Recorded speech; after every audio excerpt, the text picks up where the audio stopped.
To order, if you'll all join us in the salute to the flag. Ready, begin.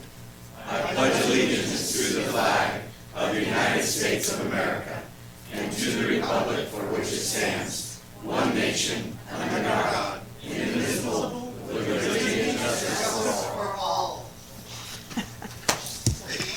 Outstanding. I know, harmony, that's it. Leaving already? I didn't even piss you off. I don't have it, it just went dead on me. Okay. So. Okay, thank you. So now we have the roll call. Councilmember Nasrati, Here. Councilmember Larson, Here. Councilmember Esquer, Yes. Mayor Bublak. Yes, and so let me just read it one more time so I don't mess up. Councilmember Ariana is out of town with her 10-year-old son, who is, he's in the American Little League for 10s, the tall, and they're playing for the championship, so the best that Turlock's ever had so far, so this is pretty impressive for them. They're playing as we speak, so let's find out what happens. Okay, closed session, none. Approval agenda is posted or amended. We have a motion Second. and a second. Councilmember Nasrati, Yes. Councilmember Larson, Yes. Councilmember Esquer, Yes. Mayor Bublak. Yes, 4-0. Proclamations, recognitions. We're going to start with National Night Out. Chief?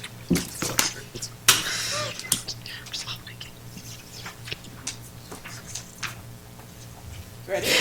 All right. We're in. Okay, sorry. Little love notes you don't care about. Okay, this is the proclamation for National Night Out for 2019. Whereas the National Association of Town Watch is sponsoring a unique nationwide crime, drug, and violence prevention program on August 6th, 2019, entitled National Night Out. Whereas the 36th Annual National Night Out provides a unique opportunity for the City of Turlock to join forces with thousands of other communities across the country in promoting cooperative police community crime prevention efforts. And whereas the City of Turlock plays a vital role in assisting the Turlock Police Department through this joint crime, drug and violence prevention efforts in the City of Turlock, and is supporting National Night Out.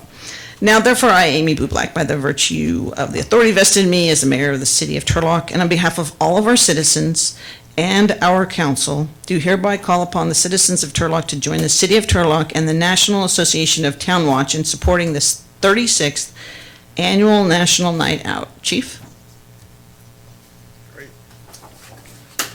Tell us what's happening.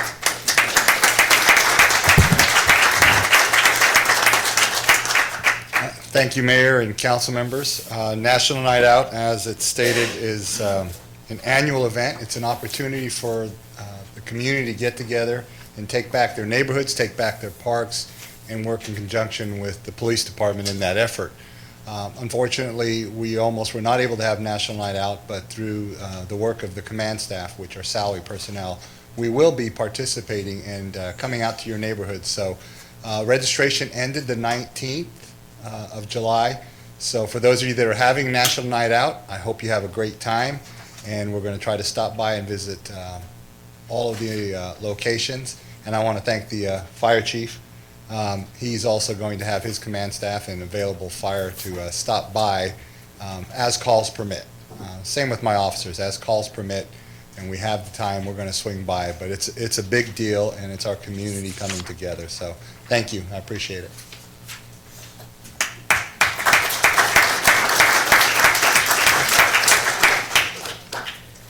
All right, I was going so fast, I messed up. So, declaration of conflict of interest and disqualification, hearing and seeing none. Thank you. Okay, now, That's better. right? It's a little aggressive. So, if Jim and Val would come up here. Mary, you sure you don't want to do this? Okay. So this is Jim and Val Heckendorf. Whereas Jim and Val are natives to Turlock, California, where they met in 6th grade and attended Turlock schools from kindergarten to high school, owned a local downtown business, and raised their 2 daughters, Amy and Ginny, in the Turlock community. And whereas Jim and Val both graduated from California State University STANISLAUS, go Warriors, where Jim played baseball for 4 years and still holds a record for the most consecutive games played. And whereas Jim ran Heckendorf's Auto Electric in downtown Turlock and worked as a mechanic following in his father and grandfather's footsteps, their shop was one of several long-standing Turlock businesses in the downtown core. Jim and Val retired from Heckendorf's Auto Electric in 2014. Val began working on the campus at CSU Stanislaus as a college student and retired from their human resource department in 2012. And whereas Jim and Val have been active in Turlock community, giving their time, talents, and treasures to support various causes, including the Julene PTA, Julene Dad's Club, Team Parents for the Turlock Tornadoes Girls Soccer Travel Team, the Turlock Youth Soccer Association, and Turlock Girls Softball Teams, and the Turlock High School Sober Grad Committee. Val served as the Turlock Nursery School Board as treasurer. Jim was president of the Turlock Exchange, served on the Turlock Family Service League for 18 years, and continues to serve as a board member on the Turlock Cemetery Association. The Heckendorfs also feed at the We Care Shelter once a month. That's a lot going on. We're going to miss you. Jim and Val will be relocating to the East Bay to be closer to their children and grandchildren. Now, therefore, I, Amy Bublack, by virtue of the authority vested in me as mayor of the city of Turlock, and on behalf of the entire city council and our citizens, especially Mary Jackson, do hereby commend Jim and Val Deckendorf for their gracious efforts and contributions to local Turlock community, express thanks for their continuous support of community programs, and wish them well in their future endeavors. Thank you both so much. Come on.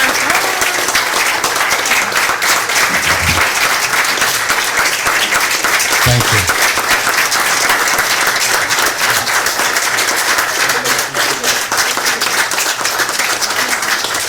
You also went to Turlock High.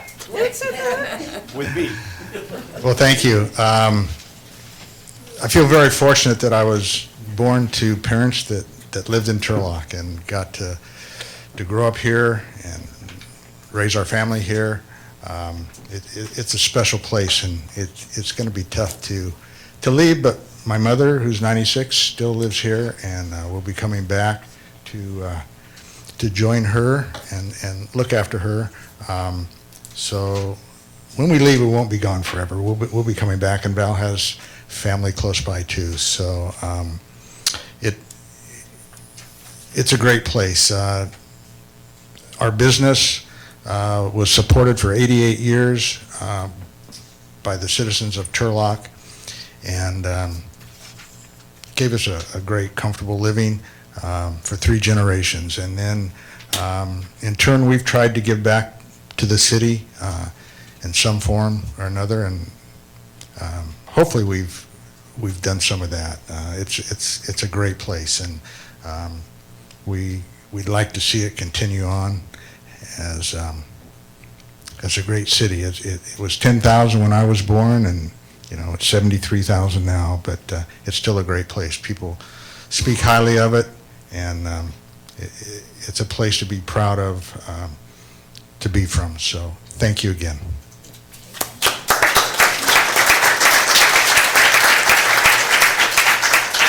Cheers, forever. That's the best thing about Turlock is the people. Everybody talks about the people. So we're sorry to see you leave, but we appreciate everything you and your family have done for our community for so long. Next one's a sad little thing, but we'll go forward. You coming up here, Officer Wallace? Please come on up. Donation to the City of Turlock Police Department Explorer Program presented by the Dennis Wallace Foundation. And here comes his brother, who I worked with. And I worked with both of you. Are you coming up, Chief? It's all you? You guys take over? You doing all right, buddy? Great, thank you. All right, you're in charge.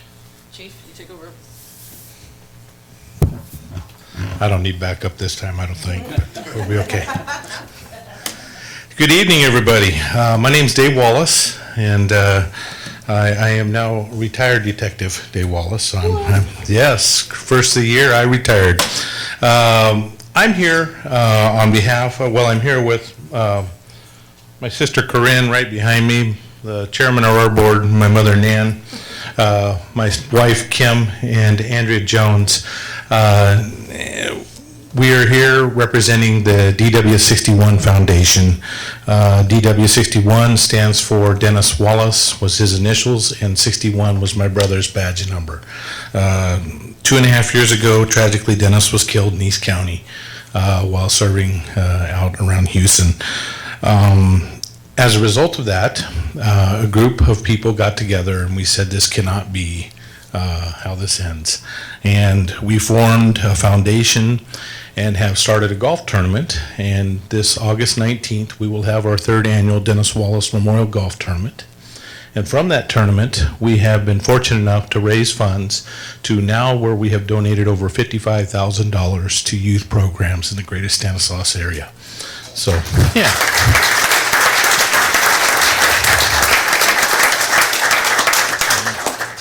And that's why we're here tonight. We want to donate $500 to the Turlock Police Explorer Post in memory of Dennis and to help youth programs. Dennis absolutely loved working with the youth in our area, and this is in his memory. So, Chief, if I can hand you a check and we can take a quick photo, we'll get out everybody's hair. No, as long as they, thank you. Golf tournament, how do they sign up? The golf tournament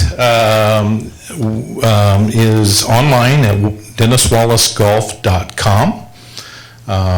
We are looking for sponsors. If anybody wants to help us in this, everything goes back to the kids. We collect no money or above expenditures. We have no staff that's paid. Everybody is volunteer, and it all goes back to youth programs. So we are full, fortunately, as far as golfers, with the exception of sponsored foursomes. So anyway, I won't dive deep into that. If they want to go online, DennisWallaceGolf.com.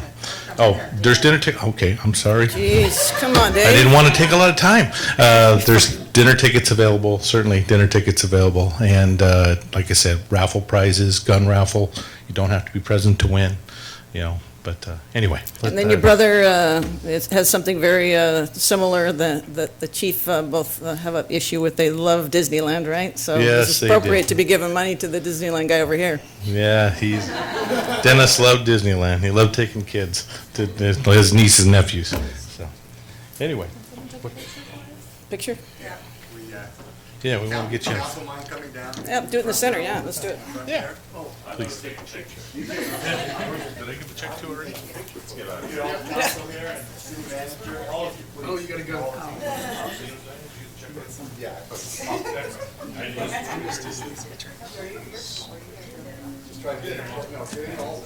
The chairman in there.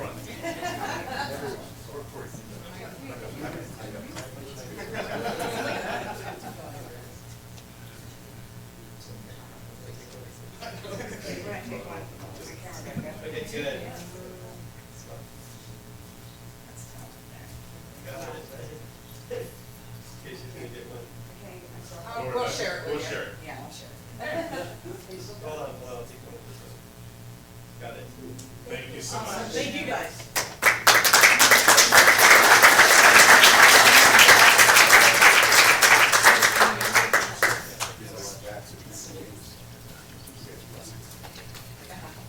This is the one that's so good, though. Now I do.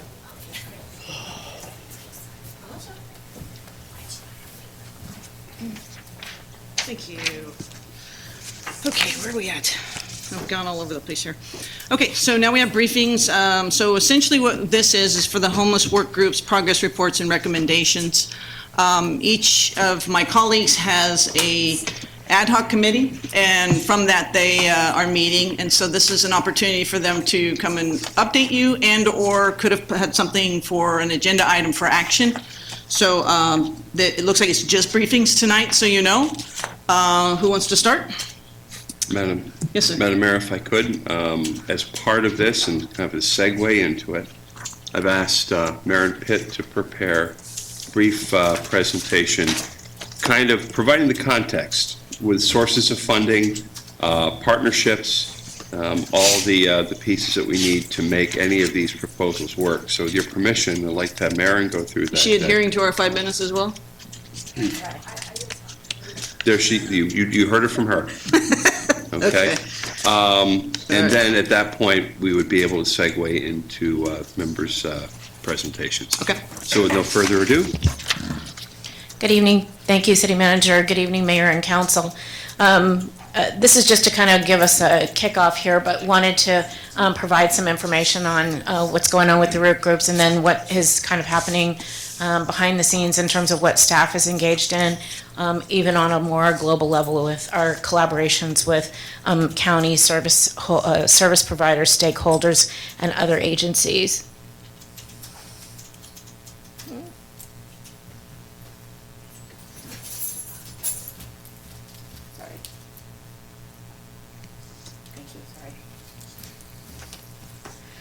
So we just want to touch on a couple of things. One of them is update on homeless efforts, update on some special funding sources, projects in the works in Turlock, defining what kind of housing is still needed based on some feedback, next steps, and then any kind of questions and follow-up that you would like me to do relative to the work group report outs. So as you know, we're working, we've actually begun work on the point-in-time count for 2020. And it appears that I'll be serving as the Deputy Incident Commander for that function for the countywide effort.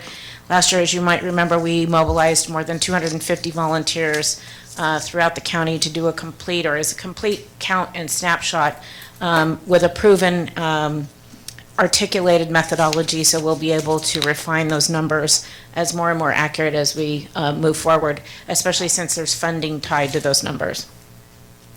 So as you might remember, we collected 1,921 surveys with 1,488 usable data surveys, of which 247 were in Turlock. And that's really pretty consistent with what we saw in 2017 count, which was the most recent past count that had sustainable, defendable methodology. So, as you know, we're working on outreach and engagement, coordinated access, creation and access to housing, supportive services, and then strengthening the whole system. So this is all going on with a continuum of care, the STANISLAUS Homeless Alliance, and other service providers, that everybody is working in each one of these 5 strategy modules. And there's work going on, and I won't go into details about exactly what's going on in each one of them, but there's a lot of folks out there working. So relative to funding, this is the No Place Like Home. So we actually received funding through a competitive application to the state in cooperation with the Housing Authority. And so we'll be adding 14 new No Place Like Home, which are housing, permanent supportive housing for families or individuals who have mental health disorders. It's probably a step above transitional housing, but it's classified as permanent supportive housing. So it's a housing unit with services that wrap relatively around them relative to whatever their diagnosis is, and helping them become a more fruitful and whole person and functioning in our society. That will be a combination of ground up. We have a triplex that will go in at from the ground up at Palm and Canal, as well as over at Park, where we have purchased a single-family home with a triplex in the back, and we will be adding units to that, so it comes up to 14. Another funding source is, it's called CASH, which is Community Emergency Shelter and Housing, and so the county received a little over $1 million for that funding. That's an ongoing funding source, which will help us fund things like access centers, flex funding to help people get into housing that pays deposits and that sort of thing. Pretty flexible, and that one will probably morph into called something else in out years, but it's relative to see kind of what happens. It's state generated funds. Then there's the Homeless Emergency Assistance Program, HEAP. This is one-time money, although now there's conversations about another one-time influx of cash, basically that has a lot of flexibility. So the county got $7.2 million. We've committed $5 million to infrastructure. Of that, Turlock is going to get about a little over $500,000. We have looked at a couple of different options, although I think as you'll see in a later slide, we may bring something back that may alter, but we're looking for some feedback on what that looks like. So I can tell you that the county received one application for youth funding, and they went out and received 0 applications back for the flex type funding. So this is going to have to be kind of retooled, and we'll be working with the county to make sure that we have money coming to Turlock. So the big thing about building out is about coordinated entry and all the buzz about access and all of that. We'll be looking at that and whether or not an access center here in Turlock we've got several options, and it's a matter of braiding the money together to not only put the access center or build it out or occupy, but you need money to be able to continue to run it. And so we have to braid some money together to figure out what that may look like. But the county and the continuum of care is looking at a 40-day blitz in the county to do almost like a point-in-time count over 40 days with surveys. But the surveys are that VSPDAT tool. It's very clunky. It's difficult to work with, but it's the only thing at this point that is an accepted tool with HUD to basically do an assessment of what you have in terms of what your needs are. Can we move you right into permanent supportive housing? So that is kind of in the works behind the scenes that's being coordinated through the continuum of care. But this is all about, as we know, working together. So we've got all of these folks certainly here in Turlock that we work with all the time. And we're building relationships as we start to define what we still need and what we're looking for. We're the second largest city, so it's kind of one of those things where we have to step up basically and ask for what we need and figure out how to collaborate with other providers and agencies to get it done. So I know many of you have seen this. So we work in all these stair steps. So we've got emergency shelter on the bottom, but it does affect everything all the way to the top. So everyone lives at some point on this continuum. So whether it is a conversation with a college on student housing, since they may go to 20,000 students and there's no place to put them off campus, to emergency shelter and an assessment about whether we need more beds, or if we do, how many more beds we need, or an investment really in transitional housing. So we're working up and down this continuum all the time. And so, there's always something. So what we do have in the works is this. So I did mention the No Place Like Home funding and the two projects we have with the Housing Authority. We've got about $500,000. We've looked at a couple of things. We had floated a veterans transitional housing project. However, today we had a team go out with the Home Depot Foundation. They call them the Home Depot Pro Team.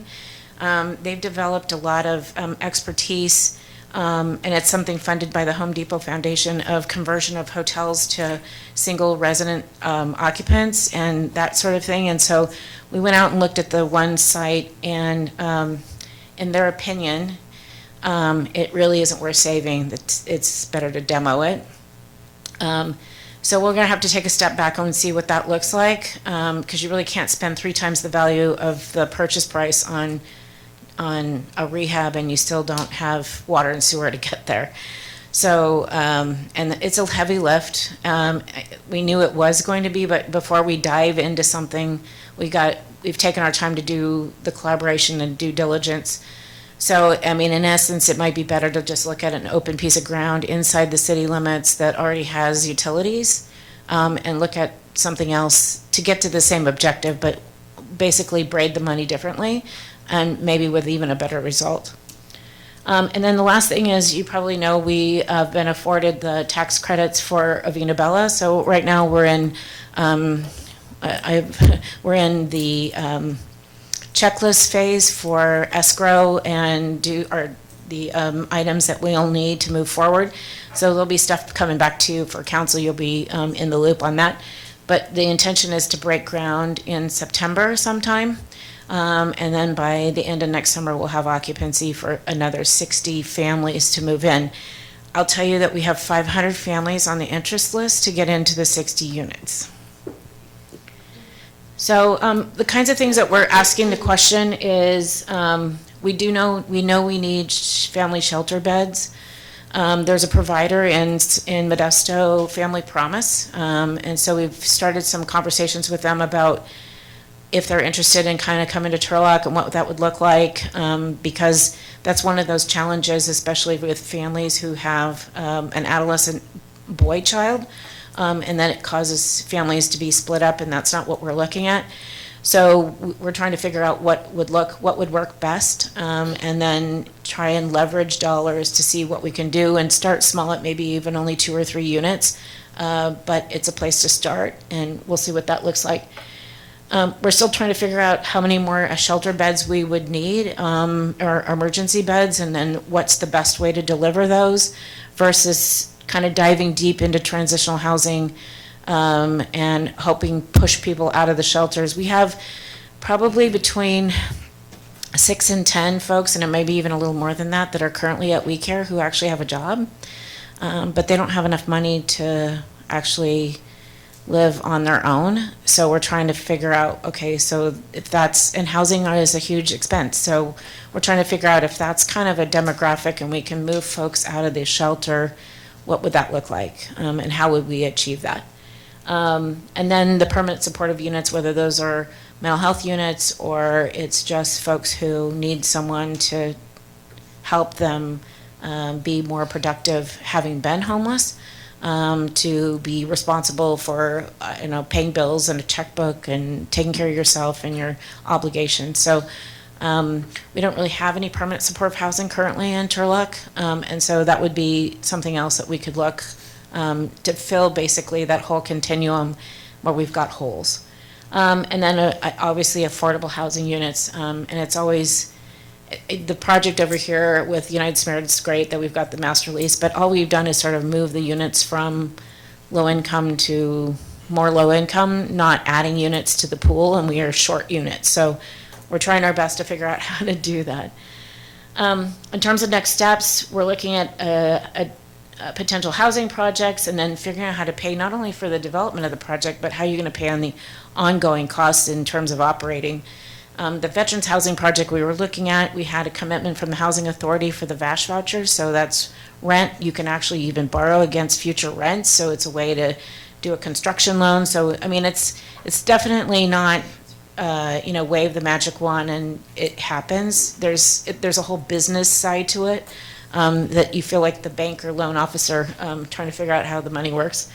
And then the development of a strategy for short-term shelter and related services, and then to find a funding source to make sure that that happens.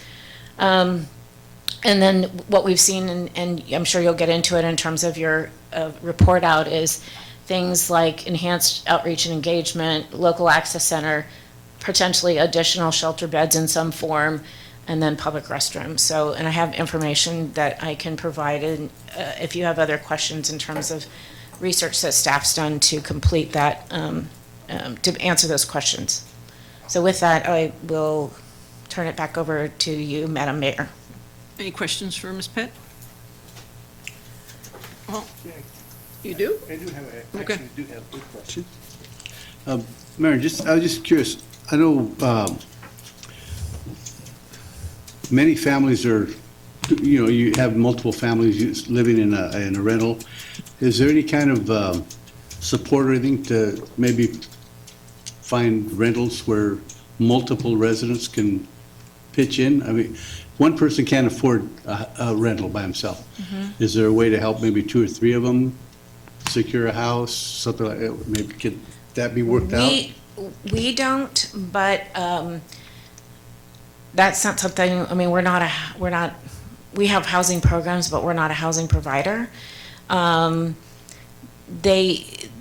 They can, if they're an individual, I know the housing authority, you know, if you're lucky enough to get a voucher, a Section 8 housing choice voucher, it's based on your family size. So you could, as a one person, rent one bedroom of a 2-bedroom unit and have somebody else rent the other. And they do allow that in some of the mental health permanent supportive housing. But it's not something that we particularly do. Some of the nonprofit housing providers like CHSS and CHS that are both based in Modesto do that. And it's CICV, Central Valley, or Community Impact Central Valley, they'll do that too, where they'll just rent rooms on an individual basis of a house that they own. But we don't, those are nonprofit providers, but we don't do it.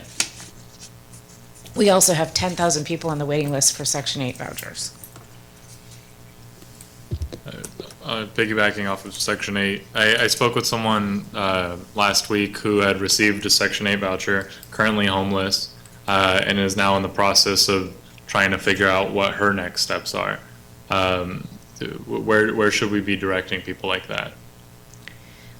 Well, she can. 211?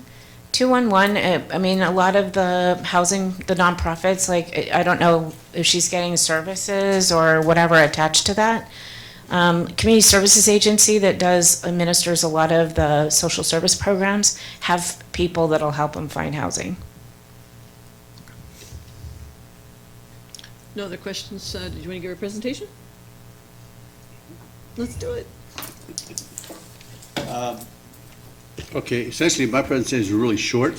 I had 13 people on the committee, and nobody showed up at the meeting. So essentially, well, let me reiterate, okay.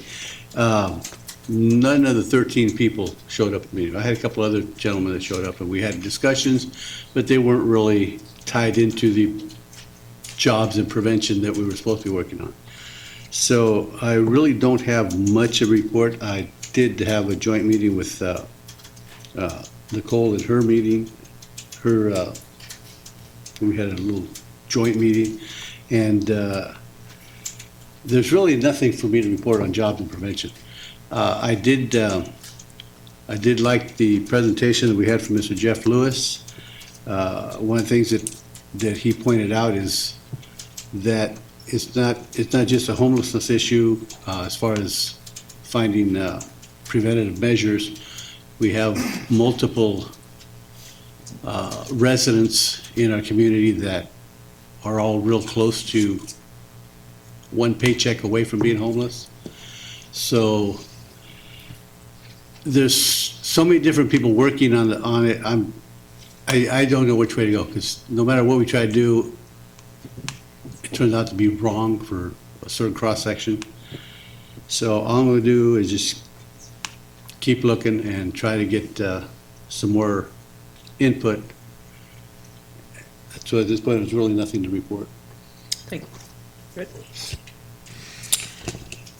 So my group, which at first kind of the creation of it was homeless engagement and outreach. The group itself, we met over a course of 3 times. We decided that from the beginning that the goals of this group would be to kind of what Mayor also introduced as well, to recommend policy actions and or programs to be considered by the Turlock City Council for funding through state and federal grants, address barriers and problems within our community's current engagement process with individuals who are experiencing or at risk of homelessness. This is all included in the agenda too. Identify outreach methods and practices to the community at large regarding the issue of homelessness. The topics that we discussed, and I'll go into the topics we discussed at our joint meeting that Councilmember Scare and I hosted last week, the week before maybe, last week? I don't know. Here, it was a public meeting. We discussed portable restroom accessibility, like the Portland Loo model, if you want to give that a quick Google search.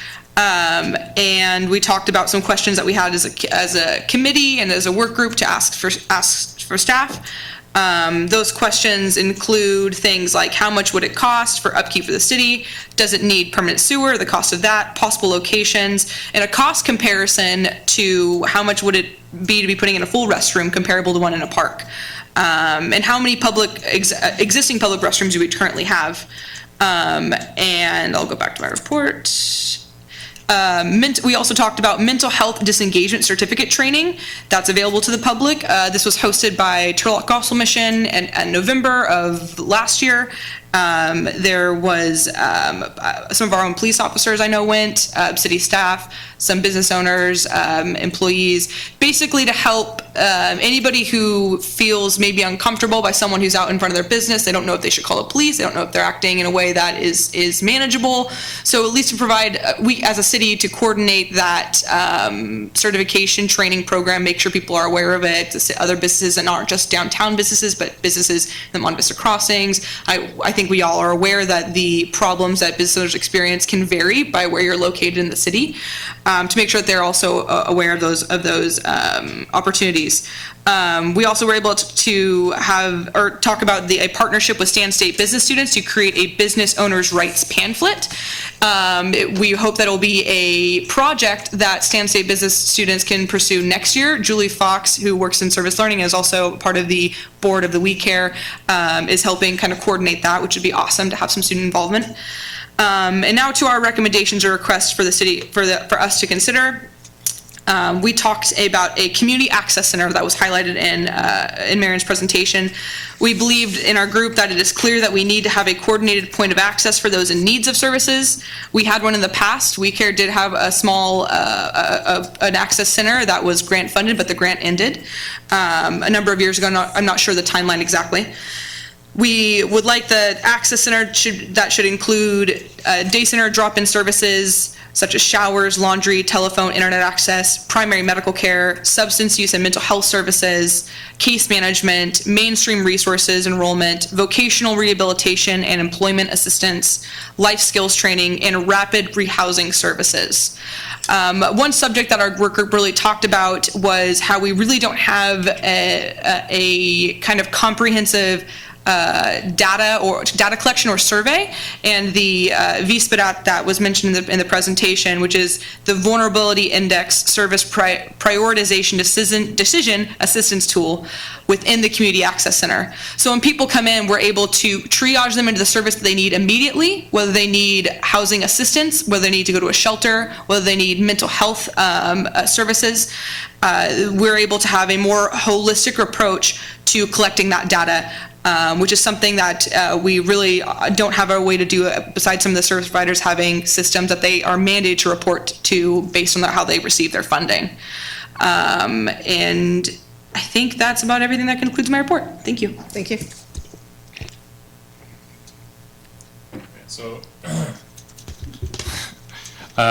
so we're doing the overview, 5 minutes, and then the rest recommendations. We could sit down and have a discussion about those. Yeah, we just can't vote on anything because there's nothing put into the Yeah. agenda appropriately. Right. So my understanding was right now, give you a catch up on what we've been doing, and then on the recommended actions, we can start directing staff based on some of these thumbs up as to the direction of this council. That's correct?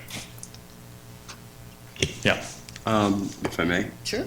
Yeah, this is, hopefully, this is where we wanted to get to in February of this year when we had done the first couple of rounds, that we winnowed down to maybe 3 or 4 projects that city staff will return to council with information and recommendations for action based on what's here. So not necessarily every bullet point, but have some discussion here at the council to see what they at the first cut would provide the greatest dividend, and let staff come back to you in another couple of meetings with more information on costs and options and implementation. Right. So a policy statement.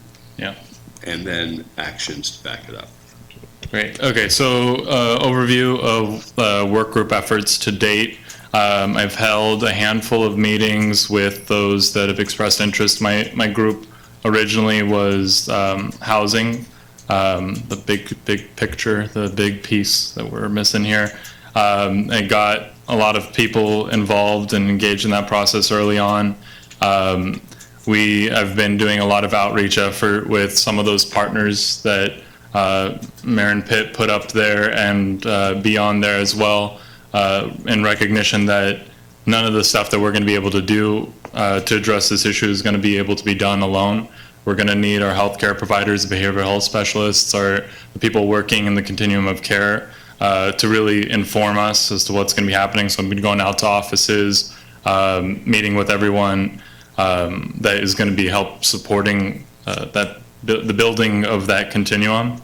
I've also proactively been going to meet with some of the people that have expressed quite a bit of resistance towards any actions or some of the stuff that's being done by this council, because it's not just the partners that are going to be needed to be able to create progress on this. It's the whole community. We need to have a collective vision as to how we are holistically going to be treating this issue in our community, and we need the whole community to understand that we need their support, their patience, and a level of trust that we're going to be working with their best interests in mind, and none of us back here want to be making decisions that are going to be detrimentally affecting the larger Turlock community.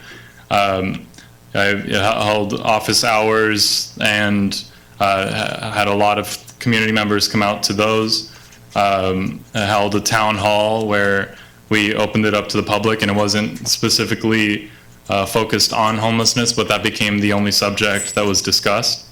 And really in doing some of this, after the completion of meeting with every sector that I could possibly meet with, I published a policy recommendation for how I believe the city of Turlock can holistically work towards addressing the needs of not just the homeless population, but so that the entire community's concerns are in consideration of the direction of this council.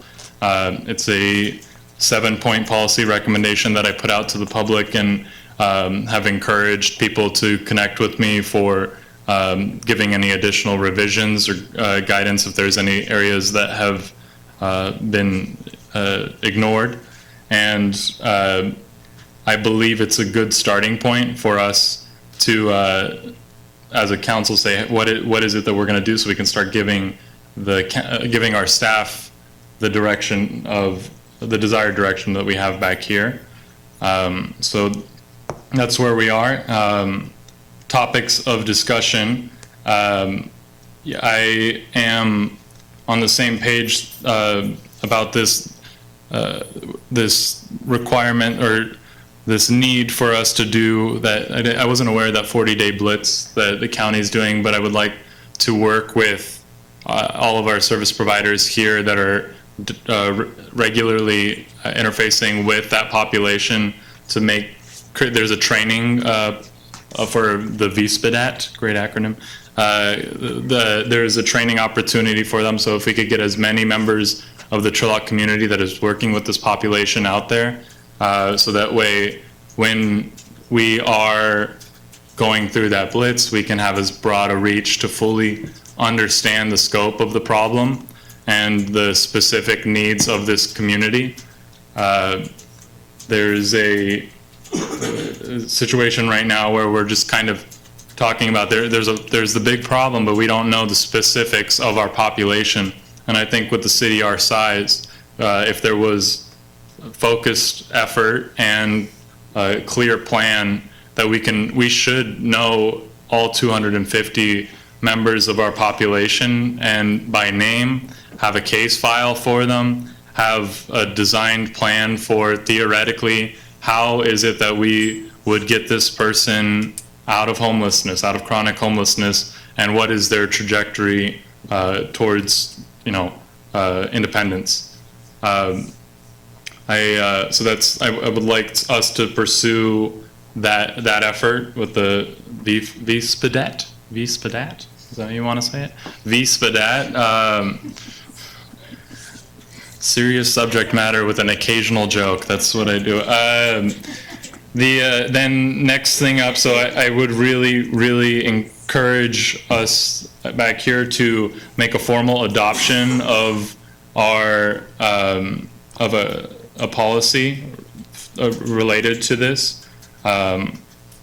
It's, I have those 7 points that I will hope that we can go through here and see if there is alignment or discussion, so we can direct our staff to put something before us and say, this is the direction of the city of Turlock. This is how we believe we're going to be moving forward with this to treat both those that in need, and then also listen to the community that's concerned. Then we have, one of the things I spoke about at the previous meeting related to this isn't an issue that this council is going to solve. It's going to be something that is going to be a continual problem for our city, and requires a recognition of permanent resources and permanent partners to help us create the best conditions for the population that is at risk. And my recommendation is that we work to form a community wellness and sustainable living commission that really doesn't just look at the homeless population, but that larger at-risk population that Jeffrey Lewis has mentioned. And I mean, it's a growing population, and there's significant reform that needs to happen, not just in Turlock, but across the entire state. And I would hope that Turlock can be part of directing the higher ups as to how we can solve some of these issues. And this commission, I would hope, would have broad representation of all of those spokes in this wheel, that has representatives of those that have lived experience, those working in healthcare and behavioral health, our public safety officials, maybe formerly public safety, career development, community support groups, youth preventative services, and then also housing developers. I want all of these people on a table working with us to identify this plan out, and not expect this solution to happen within council meetings and with just our limited resources, but to really engage the partners that know better than us, that are working in this field, and that broadly cover every aspect of it, to identify areas for improvement. And the next, so that's, should we go one by one? What do you guys think? One by one, and from recommendations, and say? Just kind of going in general, because I obviously staff is going to only be able to do one thing at a time. So if we all hear it, and then we can say, okay, one thing's, that should be our priority, because there's no way that one person's going to be able to. Yeah, so my expectation isn't that they're going to do all of this, but I want them to know the kinds of things that we say, yes, that's great. Yeah, that's stupid. That's great. That's great. That's great. And they could have a pipeline of things that the council has recognized as moving into the right direction. And it's not the expectation that our staff is going to be able to take on all of this and do it tomorrow or by the next council meeting, but understand that we've done our homework. I've listened to a lot of people, and these are the things that I feel need action within our city, and with a higher level policy recommendation of this is how we work on it, they can use their professional expertise and discretion based on resource availability, and then maybe talking to Vito and finding out if there's additional resources to help with some of the administrative stuff. But I would hope that it's not just coming up with 14 recommendations and then we come up with one today. Well, so what's going to happen is once you give your briefing, then I'm gonna open it to the public. And then that, I think for me, that's the most important thing that we're gonna have is the input of the public to tell us where we go. I may have a personal preference, but if the majority of the public that are here are representing downtown or wherever it's going to be most significant for them, then I think that that's where we should be kind of feeding off of them. That's my whole sole purpose is, I'm not gonna take anything to Shaw, which is the countywide thing, until we have submitted something and voted on it here in a proclamation of request, right? So that means we vetted it with our public, which is the most important thing to me. Yeah, absolutely. I mean, one of the next recommendation down is provide direction for a RFP submission process, and this is there's a lot of different pieces related to what is needed within the city of Turlock. A lot of whether it's transitional homes, temporary emergency type shelters, or youth, whatever it is. There's a lot of areas that there's recognized need. What I would like to do is create a formalized process where the community is the one that's able to provide these recommendations for us, and through a vetting process that involves the staff's analysis, whether feasibility studies and stuff like that, they can bring those that most closely align with our policy recommendation and before council for us to give this is what I want you to take with you to Shaw to seek that funding, a community bottom-up driven direction. So absolutely there's nothing here that is saying we're going to be taking actions in the streets of Turlock without community input. That's not at all what's coming here. But adopting a policy is something that I think we need to adopt a policy on this subject. You guys agree on that? I'm not sure I understand what the intent is. I'm not tracking here. A holistic strategy on how, a policy that covers a holistic strategy on how we, as the council, would like to combat homelessness and its impact on our community. So A strategy, a policy recommendation that gives strategy recommendation for staff to follow through on. Okay, just a little bit, I'm getting there, maybe it's just hot. It is getting warmer. Right? It is, right? So I thought that's what the ad hoc committees did, and then when you vetted it in different areas and you bring it back and you put something in front of us, then we can say, because each issue has its own momentum, right? And so to make a carte blanche, we're gonna do it this way, might not be fitting, because everything is in kind of evolving. And so I caution that if we stick to this is how we're going to do this, that it makes it more cumbersome and more bureaucracy than is necessary. I mean, we're 7 months into this, and I'm sure people are tired of hearing us, but I think that's why vetting it publicly is so important, and then bringing back something of substantial approval for that specific thing is important, because each of you should be working on something different.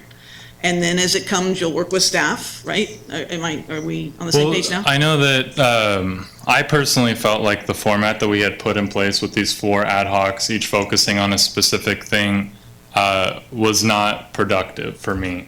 And I can't speak to the other council members, but I really think that each one of these touches on another and touches on another.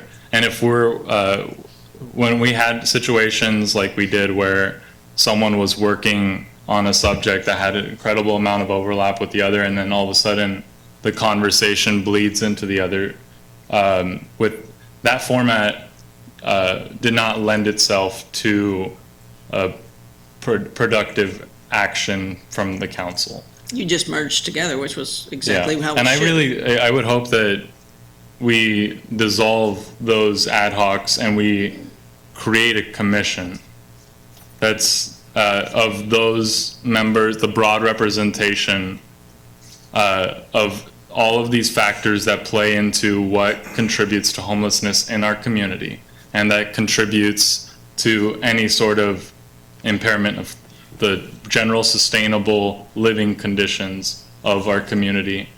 It creates a format where we have a group that is committed to working on this and would be giving us direction based on what we're coming up with. And I will gladly sit in on that and listen as much as possible, and with the direction that we provide them, they can start to give us recommendations that are driven by community contributions to be able to start chipping away at this. Do you guys have any thoughts on that? Yes. Yeah, say personally, I like the idea of a commission because we all know these chairs are temporary. We don't know how long we'll be. I agree, we probably will not solve the problem in the next 6 months, year. A permanent commission would be a good idea. The only problem I see with a permanent commission is if we choose to sit in on their meetings, we can't all do that. So we would have to wait for some kind of determination to come before us before we could actually be involved. So that's the only drawback I see to the commission. I like the idea of a standing commission on this issue, since I think one of the first meetings we kind of talked about this. I think that if we don't, it's going to be a revolving door. I think one of the first things, being newly elected, when I came into this and started meeting with my groups, the first thing I heard was, oh, we've already had these groups, we've already had these work groups, and we already talked about A, B, and C, but nothing happened. It's not because the work groups weren't productive, it's because new people were elected, and they come into this brand new. And I think it's going to be a revolving door. And I'm just gonna say it like it is, whenever the next November election is gonna come up, you're gonna have people coming to your door, knocking on it, saying, I can solve homelessness, and these are my ideas, rather than having a standing commission where people can really vet those ideas. Frustrated community members can go talk about things that are happening within their area with this very specific issue. We could have actually an ability to look back at things we've already actually have done, rather than just having a revolving door. I think it's more productive. And even if it's maybe on an as needed basis, maybe it's not as structured as our current commissions, where they have to meet once or twice a month, that it could come up maybe once a quarter, where we can kind of check in, have the point in time count, have reports be coming in. I think the Legacy of Health Endowment, that Jeffrey Lewis and Allison Jeffrey conducted a survey, a fantastic report on what our problems look like now. And the only platform that I know of that they've really spoken to a group was at my and Gil's joint meeting. Those are the things that need to be a continuous conversation with continuous community input, with people that are players in this issue of homelessness and the really multifaceted nature of it, that could have constant representation and a constant conversation. It's not going to go away. It's not going to be solved immediately. We can manage it. We can try to mitigate it as best as we can from a city's perspective, which I believe is really a coordinated standpoint. I don't think we can ever take the spot of a service provider's impact on these individuals, but we can at least help mitigate and help coordinate those efforts. And I think a commission would be a great starting point. Before we start making an opinion, then I guess I'm going to go ahead and open this to the public, because we're kind of persuading you to what we're going to do, which doesn't behoove us. So I'll open it to the public, and we can have dialogue. Continuous is this one for that? I think I have one card so far, and I'm sorry, I'm not sure. I think it's regarding, let me see, Venita? Is that, would you like to speak in regard, is this what your item was? Homeless? Actually, If so, ma'am, I need you to come up to the lectern up there, please.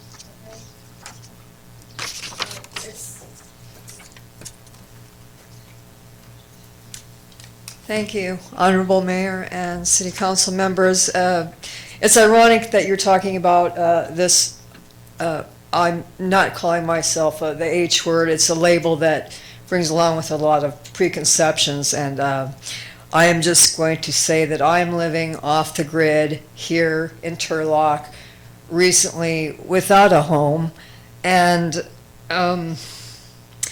I had finally found through the grapevine a place to stay. I have a camper and pickup. They're all paid for. I'm legal. I'm not a criminal, an alcoholic, nothing like that. I'm educated, but I think because of an incident that occurred near the travel lodge where some campers were staying and some had been there for quite a while, there was an incident a few nights ago where someone had stolen a pickup and happened to park behind me. Of course, I didn't know that, and there were a lot of police there. And then the very next day, one day later, we were all told to move. And if we didn't move, we were under a threat of being under arrest. And so I left. So I've been, excuse me, I've been staying where I can. There was another incident today where people who were, I've been at Walmart, obviously. Some people came up who were begging and others who were being loud. And I said, please be quiet. We're going to be thrown out of here. And there's a guy staying up there who was in Vietnam, and he has PS, that disorder. And he's been just staying there, and all of a sudden we're surrounded by people who are yelling and screaming and begging, and we're telling them, please go away. We're not going to be able to stay here either, because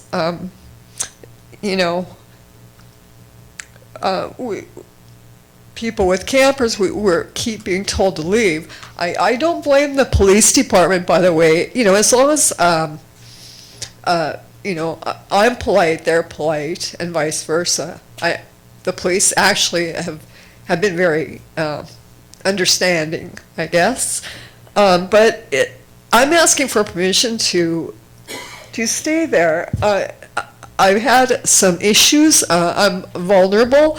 I'm alone. I'm older. It's not that safe at Walmart either. It's certainly not safe at the rest area. It was safest where I was, but no one was causing any trouble there. I'm asking for permission to go back there, at least for a little while. I'm staying in Turlock, and now I'll make a little joke. Oh no, not another one. We don't need another one. Well, here I am, and I can't go anywhere for a while. I have repairs to make and some issues myself. Okay, so that's enough about that. I'm asking for permission to stay there. I need somewhere to rest, somewhere where I can feel relatively safe without some kind of strange pervert bothering me. Ma'am, we're adhering to a 3-minute. I apologize. There might be a conversation that you can have off the grid, if you will, with one of our colleagues here that might be able to be beneficial for you. Okay? I want to add one more thing about the Union Gospel Mission. Yes. Someone has to call the health department about their food. I ate there once. I was ill for 3 days. That's not the only person who's been ill. Somebody needs to call the health department and make sure that they have soap, that they clean their hands, that their food is up to code. And that's all I have to say. Thank you. Thank you. Jim Cordero?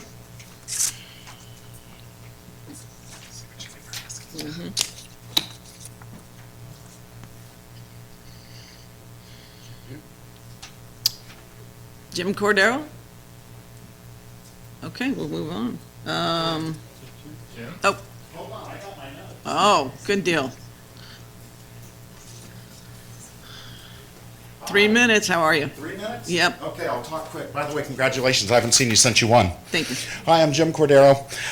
Live here in Turlock. Quick question, how many people in here own, by the raise of hands, how many people are homeowners? So you all pay taxes, right? Have you noticed that this whole meeting has been geared towards taking care of 254 people who shove needles in their arms? I'm kind of curious, as a person who's a taxpayer, I'd like to know why this meeting isn't talking about the 73,000 people who don't choose to do this. About the homeless situation, and okay, good, keep walking. Okay, that's cool. I was curious to find out with this homeless encampment that we're looking at building, is there going to be an impact study done on the community that it's going to be impacting? Because there are homes over in that area, and there are children, and there's also women, families that probably would be very concerned about having this in their backyard. The west side of Turlock has already been inundated with, you figure you've got Turlock Gospel Mission, you've got United Samaritans, you've got the Salvation Army. One whole side of town keeps bearing the brunt of this. And I'm kind of curious of when does the city rally to the west side? And when do we start offering, these people who are already not in a situation of the best situations, and we just keep piling more on them? Why doesn't the east side of Turlock get it? Nicole, you and I live over in a nice area. How come our neighborhood doesn't have anything like this? I'm just kind of curious, why does the best part of Turlock not have to eat any shit, but the west side does? Of this encampment, what will be the financial impact on the city funding? What will this be? Is there ever been any estimates as to what the cost is going to be to the city? I'm kind of curious, again, of why taxpayers' money is having to go and take care of 254 people, but yet we have city services that are falling to the wayside. We're having to let police go, firefighters go, things like that that are really detrimental to our town. And we're sitting here having to have a comprehensive plan for people that are not even residents of Turlock. I know we have the county supervisor here who's wanting to try to dangle more money into Turlock to try to find a way to take their burden off of Stanislaus County and Modesto. Please don't bite at the carrot, okay? We don't need that money. It's not worth the price of it. As far as Maren, when your slideshow was very interesting, I just wish there was also a section on what it's going to cost us sometimes to get some of these people out.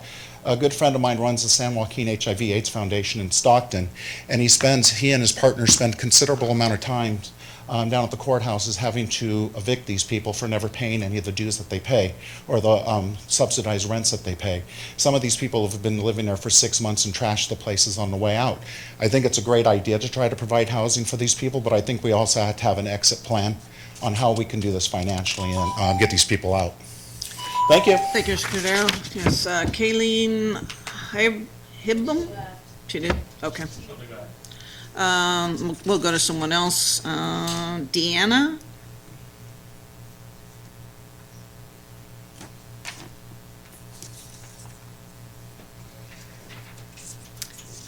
Good evening, City of Turlock. I want to commend you and thank you for all the hard work that you are putting into helping the residents of Turlock that are less fortunate and do not have a roof over their head and do not have stable places to be safe and to live. And some of these people and residents that do not have a home of Turlock was once your Turlock residents who were paying taxes and who were in a home in a safe environment. And I'm sure you're going to hear over and over again, and newly elected officials will also hear over and over again, not in my backyard. Well, then in whose backyard, and why can't they have a backyard? And why are they mistreated like if everything is their fault? These people are less fortunate. These people need help. These people would probably love to have a backyard to call their own and to have housing and to be able to provide taxes to the city of Turlock. And I commend you for moving forward and trying to help them and trying to rehabilitate their lives, because everybody's lives matter, not only those who own property and who are taxpayers at this current time. Thank you. Bob Crawford?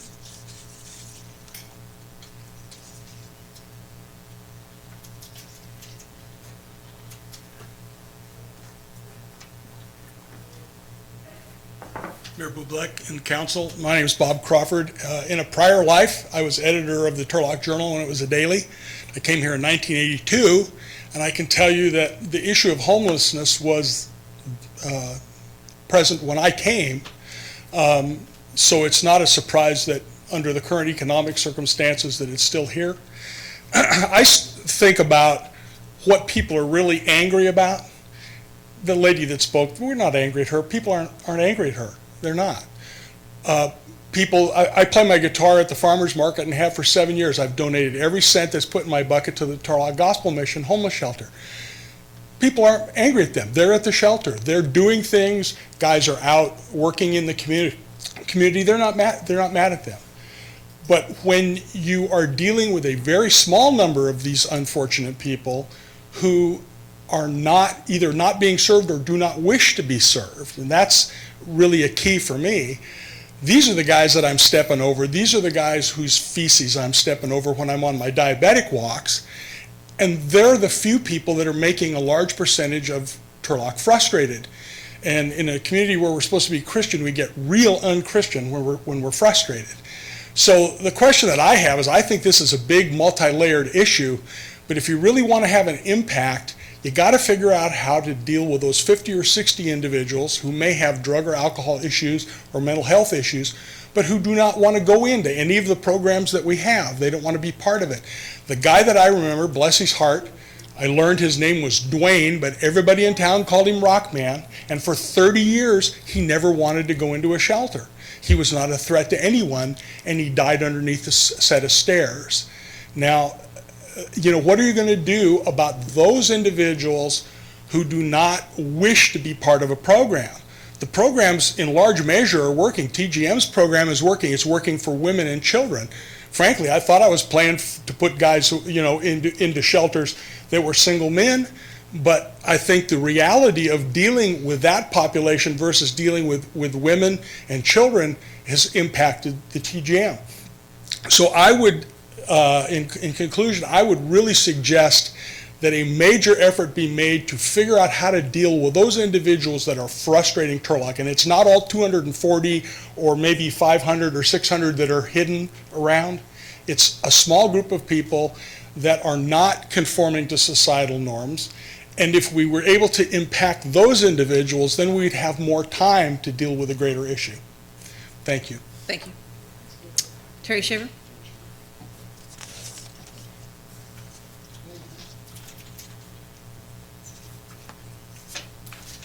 Good evening, Mayor, City Council members, and City Manager. I have 3 questions that I would like to get some more clarification on, if I could. First, I believe that it's absolutely essential that folks who come in for food and shelter declare whether they have government financial benefits, Social Security, SSI, SNAP, etc., along with documenting where they're from. They must do this in order to qualify for Turlock food and shelter. If they have some income, they need to pay some portion, even a prorated small amount, towards what is given them, whether it's a bed for the night or whatever. It will be impossible for Turlock to keep attracting more and more folks and having to keep coming up with more resources expended for folks who do not qualify for Turlock benefits. As far as the Social Security, I know that Liz Padilla, who works with the street cleaning crew, and many of the people in the We Care shelter, they will substantiate that these folks have income, and yet they're taking up free beds. And I know Liz is very outspoken that that should not be. Second question, when the Ninth Circuit Court says a bed must be provided, what does that obligate the city to provide exactly? Only a bed, or does it include shelter, food, showers, clothing, housing? Are we possibly trying to over-provide, thus sabotaging our efforts? Third, how is affordable housing legally defined? Is it rent? Is it owned? Is it within a certain dollar amount? Or is it small apartments or dorm-style living, shelter huts, living sheds, or Quonset barns around $5,000? Or a converted warehouse or hotel-type accommodations? Certainly no city can afford to build tiny homes at $5,000 at the very minimum. On the scale that is being suggested, small prefab homes may have a longer life and may be affordable to build than homes starting at $300,000, which many here might call affordable housing. Affordable is relative, and I believe it needs some definition. Thank you. Kayleen?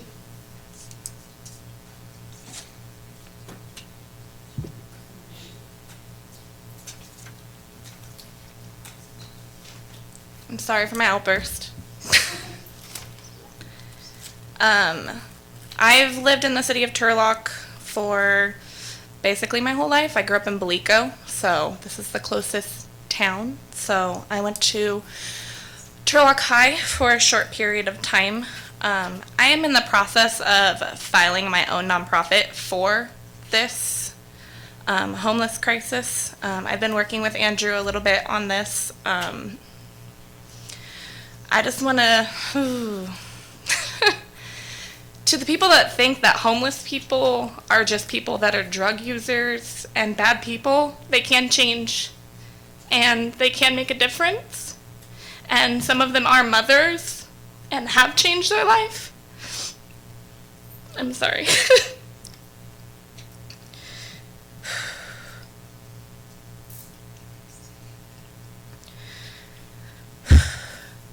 So my goal for my nonprofit is to make a 5 level of care. It's going to be, the first step would be to make an assessment and a development center, like they had mentioned before. A center where people can come to be assessed to be placed in a level of care that they need. They'll be placed in one of the categories in mental health services, a work program placement, a veterans assistance program, a rehab service, a youth program, or a community platform, the community platform would allow services like deposits for people that have graduated rehab, for mothers who have lost their jobs, for just people that are down on their luck and need that hand up and not a handout. And with this assessment center, it's going to be a new cycle instead of trying to break the bad cycle, trying to implement a new cycle. So each individual would be assessed every 90 days, and it would be an assessment every 90 days.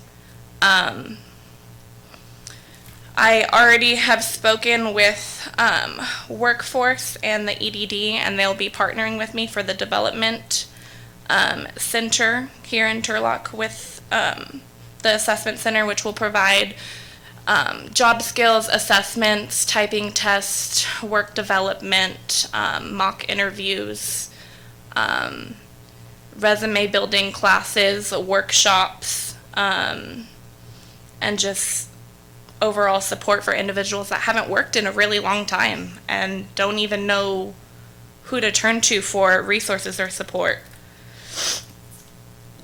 With that being said, I think I'm done because my time is Thank you. I have no other blue sheets. Ms. Jackson. So I'd like to commend Andrew Nazarati for having a meeting on last Saturday at Crust and Crumb. I'm going to do this in 2 minutes, Amy. Okay. I find it amazing that so many people that were at Andrew's meeting are so and ill-informed. Mr. Franson, this is for you, so put your phone down and pay attention. Make sure your ears are listening. In 2006, the B Street shelter was closed. And for those of you who want to know, I will say this again, why the CARES Resource Center, Mr. Franson, make sure you're listening, was closed. You got to direct your comments to the Okay, I'll counsel. Amy knows this, I believe, because she was on the Planning Commission. No, she was not. I was on planning, right before, I think. Okay. So the CARES Resource Center was closed because they did not have this majority support of the council. Ted House, Kurt Spicer, and Kurt Vanderweide would not support it. The CARES Resource Center is exactly what we need, is a place, a one-stop shop for people to go in, and if they've lost their job or they've have issues or they get divorced or they get hurt at work, which are many of the reasons why people go to the shelter in the first place. But I digress. I want to point out that we have not increased any services. In fact, we've stopped services and lowered services. The B Street shelter closed, the We Care shelter opened, same amount of beds. So for all of you out there posting on whatever you post and saying, oh, we have so many services and if we increase, we're going to get more people. We're getting more people here. I mean, honestly, if you look at that rationale, we'd have no homeless people here. They'd all be in Modesto, quite frankly. So council and mayor and staff who've been doing this for way too long, and I agree, and I appreciate a commission, because this isn't going to be solved overnight. But, and I'm 14 seconds left. So I'm going to finish. I'm going to give you my minute. But really, let's be realistic. Okay, we had $3 million from HUD, and we threw it away, and we gave it back. That was taxpayer money. Thank you. Anybody else? Yes.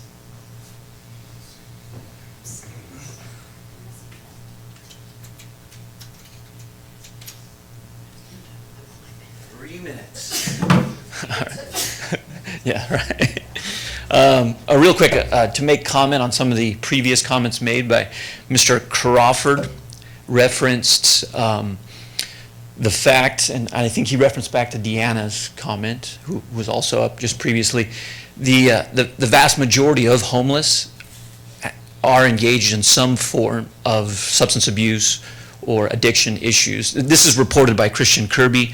He estimates that roughly about 95% of the population that he services here in town through Turlock Gospel Mission is engaged in that struggle. So in terms of who is responsible for what, that's just reported by the service providers here in town themselves, boots on the ground report. I applaud Mayor Bublik for emphasizing the importance of a community consensus behind actions going forward. I would call attention, I've attended all the meetings, all the subcommittee ad hoc committee meetings held, and the two gentlemen that Councilman Gil Esquire was referencing, I was one of those that was not signed up. It showed up for his. I would encourage you guys as leadership of Turlock to answer the questions that were submitted on the July 3rd ad hoc committee meeting conducted by Andrew Nasrati and Becky Ariana. There was a bevy of questions and concerns voiced by the community which remain unanswered. So before any action or any recommendations are made on your guys' part as leadership, it would probably be wise, I would caution you to listen to the community. That's very important. And lastly, this past week, the Turlock Downtown Property Owners Association, of which I'm the president of, we had to decide our position and officially formalize where we were in regards to an outdoor shelter or tent city. Anywhere in the vicinity of the downtown corridor or the shopping district, we unambiguously, non-discreetly, unequivocally oppose anything in the vicinity of downtown Turlock, understanding that the negative impacts that will have on the shopping corridor and essentially creating a safe and welcoming environment downtown. So I think that's it. All right, cheers. Okay. Last call? Yes, Molly. My bartender. So I just wanted to get up here and say that I would highly encourage, I think that Gil has I think you have one of the most important aspects and committees for this whole thing. I think that it's been proven through the work program that people want to get back to work, and putting them in housing before they are able to support themselves, it to me just seems silly. I think that, there's a lot of them out there that want to work, and I think that really, we should be, I know you had one meeting and a lot of us couldn't make it, and then it got merged together, and it's really hard when you merge all these groups together, because then I feel like we're not even talking about, we're talking about one thing maybe. I mean, we had a joint session with housing and bathrooms and business that we literally learned nothing. We were here for an hour and a half and we asked questions and then we all walked out. So I just feel like it's a waste of time if we're not going to do something or just even get any facts from a meeting. So bathrooms and business I think is important as well, and that has been completely swallowed up. We do not address any business concerns at any of these meetings, and that committee was set forth to address the downtown concerns and any other businesses that were having concerns. Monica from La Perla was coming to those meetings, and all these businesses are having effects that I think need to be addressed, and that has been completely swallowed up. So I don't know about the commission, but I do feel like if each of you were to stick to your subcommittee and really hone in on what you could do for this issue, we probably could come back with something and say, this is what this group wants to do, and see if that works. Because again, I feel like we're talking in circles. Oh, and one more thing, I do feel like if we're going to address something that might have to do with crime or any city staff directors, that I think that we should probably run that by them before it ever comes to the public. because I know there was a lot of talk about an outdoor shelter and different things. And we all asked questions about, how was police going to deal with that? How was fire going to deal with that? And I think those are really big concerns. And it was told to us that police and fire hadn't been brought in because city staff would be brought in after it came back to council. But I feel like maybe a lot of those would be weeded out if we were going through those proper channels and saying, okay, this isn't even going to work for police, instead of the community having to say, well, how's police going to even do this? So that's all I have to say. Thank you. Myrna?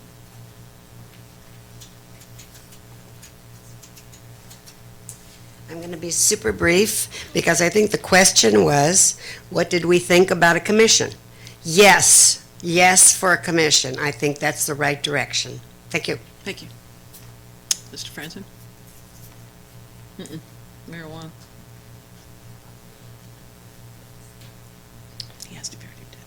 Yes, I wanted to address just going back to the basic, I guess, principle of what people just say, usually addressing homelessness. I'd like to have a more clear objective.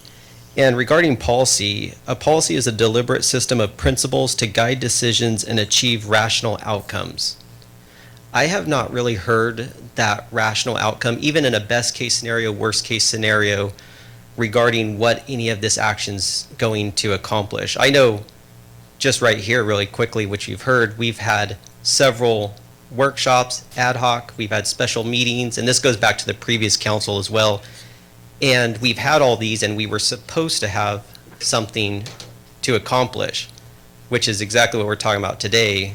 Well, actually, it's the start. Now you want to start a commission, which I'm not opposed to or for, but we've had different kind of groups of these. We've had special, we've had a special committee, including with community members, staff. Then we had a special meeting where just the council was going to take it on.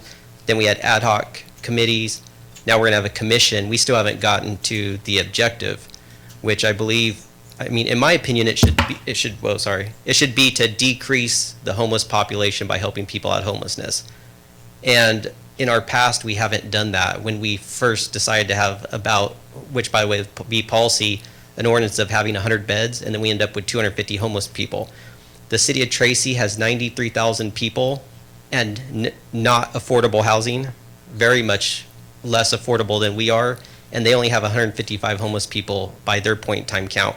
And they consolidated their money towards Stockton, so they're also the second largest city in their county. They pushed their money to Stockton, where they could do the most good, where the service is already at, because as we know, on all these studies show, transportation is the biggest hindrance to getting to services. But you see, Tracy didn't take the money, like from the state and from I think it was the state with was it $7 billion funds or $1 billion funds for homelessness? Anyways, so Tracy didn't take the money. They pushed, and they have less homeless than we do. And Ceres didn't take the money, and they also have less homeless people than they produced, according to the Stanislaus County point in time.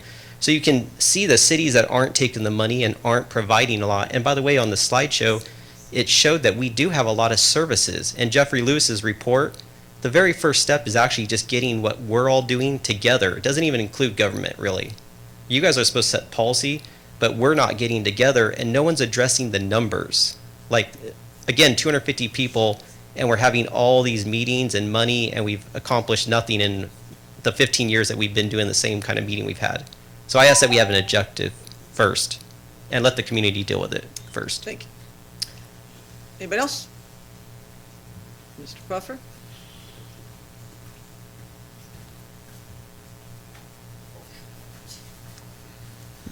Michael Puffer. So, sorry, homelessness is a really close issue. So, it seems like we don't often talk about what comes between homelessness and getting a job. And we can't expect, a lot of them obviously suffer from chemical dependency issues.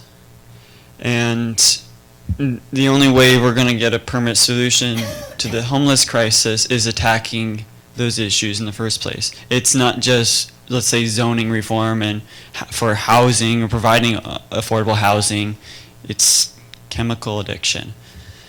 And so you have to be forward on that. You have to be radical in your ideas. It could be safe injection sites for heroin addicts. It could be providing chemical dependency counselors forward to them, maybe negotiating with the county on that to get their departments to come over. Because the charities aren't going to be so full of resources to provide that. Or finding openings to provide medically assisted medication to deal with addiction so they don't die from withdrawal during the process of their recovery. All I'm asking is be radical, be innovative, just go aggressive on the issue of drug addiction and any sort of negative dependencies that the homeless may have, so they can get a job and they can move forward to their lives and be productive members of society. Thank you. Thank you. Yes. Cole Fobert. Although there's many reasons why people may be homeless, I would encourage us to all remember that there's only a very small degree of separation in between us and the faction that we call them or the less fortunate. And I would move all of you to understand when you come up here and speak, or when we make a decision in front of people, that we are representing our community as a whole, and that we must keep in mind that there's only a small degree of separation between us and those people. It's all about love. Thank you. Thank you. Anybody else? Okay, I will close the public hearing and bring it back to us to continue with where we're going with this. Do you have any suggestions? So, I mean, my policy, so I'll speak to some of the, I'll start off with this policy.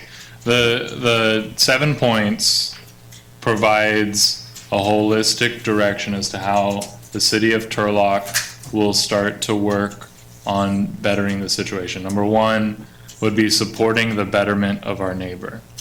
So in this, I think it's a recognition that we overwhelmingly have a compassionate community that tries to support our neighbors, specifically those that are trying to get better. I think the area where we have division in this community is from the idea of the criminal, the vagrant population being representative of an at-needs community. I'm not saying that we need to enable a problem, but overwhelmingly we as a community would like to support the betterment of those that are trying to move up in life. Real quick. How does that look to you? You say that you want this, and it's a statement of who wouldn't want that, but how are we going to have measurables? I'm sure I asked each of you guys to make sure on that you'd have a measurable for anything that we're going to do, so that we can actually say, okay, in 30 days, 60 days, 90 days, we're going to do X, which will show me that we've made a difference. So do you have something in reference to that? I see what you're talking about, but I don't know how you measure it. Yeah, so I mean, the measurements of how you support the betterment of individual would be specific to their individualized needs. Do you have something to say? No? Okay. I mean, there are success metrics that those working on this issue can provide to us to best indicate programs that are positively affecting I agree that we don't want to blindly support the addition of something into our community if we do not have confidence that the program itself is contributing to the uplifting of the people that it's serving. The success metrics related to that are something that are, I'm sure, standardized in measuring the effectiveness of programs. So let me boil down to things that we can do. I think what you're asking for there would be a resolution. So it'd be more of an intent kind of proclamation that could come back to the council that would state that we're a compassionate community, that we value the members of the community, even those who are disadvantaged or less fortunate, and that we want to help them. In and of itself would not have any action involved in it, but it would be more like a proclamation. It would be a little bit like the people who had the signs. No hate. No hate, the no hate signs, something along those lines. That is something that we could do that I think is in line. Is that what you're asking for? In the report in the agenda, it says, like, I can read the three things that this one point is talking about: a commission, a administrating of funds, of the funds we've been talking about for 6 months, and a review of the city's impact on the development of housing projects that are, forgive me for reading your report, that are desperately needed for our residents. And I understand that we need to come back with measurables, and I get that, but I mean, when we were requested to bring back measurables, it was after I met with my group for three different meetings over the course of 4 months. So I didn't have the time to go back and say, hey, how do we measure the success of an access center that I was talking about? And I don't want the measurements that need to be provided this close to the meeting to be something that takes away from any of our suggestions. I just wanted to highlight that. And also, I think that there are some actions here that we could talk about specifically. A resolution, I think that reflects well, but if we don't want to do these measuring actions, I think is that what I'm hearing you're trying to discuss? Yeah, and we talk about supporting programs that promote the betterment of our neighbor, and within that, under the recommended actions, it says create a RFP process that allows those partners, whether it's community members, engaged council members, just a business owner that has an idea, to be able to submit to us specific proposals that address the specific concerns for us to be able to, as a council, approve the request for funds from the higher agencies, those that control the purse strings. And Bob, you look confused. What's up? No, I apologize for looking confused, and I want to drag somebody else into this, but it's not right because she's done such a great job so far this evening. But, you know, it's challenging to solicit a request for proposals for funding that we don't control. You know, we don't control the HEAP funding. And most of the things that we're looking at here have a pretty heavy county and state component to them. The city of Turlock. I get what you're saying. Yeah. I think, but at one of the Shaw meetings, it was indicated, as a community organized, tell us what you guys need, and we'll see what we can do to find the funding. What I want to do is enable our population that wants to work on this issue to come up with a ton of ideas and tell us, we understand that there isn't unlimited funding for this, but there is political desire across all levels to start making things better. And what I want to do is stack a bunch of papers at Shaw's desk saying the City Council of Turlock has recognized that this is something that serves their population's needs and have voted in support of requesting their assistance in getting those funds. Then we could go to all other, whether it's our federal reps, state reps, and saying, look, we organized as a community. We did our part. You guys said fix this problem within your community. And these are the things that we recognize will start to chip away at those issues. And I think that is the best way to get leverage from the city's position. I hear the term request for proposals, and I apologize because it's a term of art in certain places. You want to politically gather up information, gather up ideas, sort them out, and somehow vet them as policymakers, and have that have advocacy for those projects and programs be part of the city's program. That sounds to me like what you're asking. And that's a less onerous, less complicated, less exacting thing than a request for proposals. Yeah, I just wanted to be. It's a submission process for ways to support this policy direction and to service the needs of our community. So that way we can take that, stamp it with the council's approval, and now say it's on you, county, it's on you, state. I'll take these with me to Sacramento and say we from the ground up have rallied our community, have gotten the council to vet it and approve it. We have these partners behind these projects. Now give me the money. So,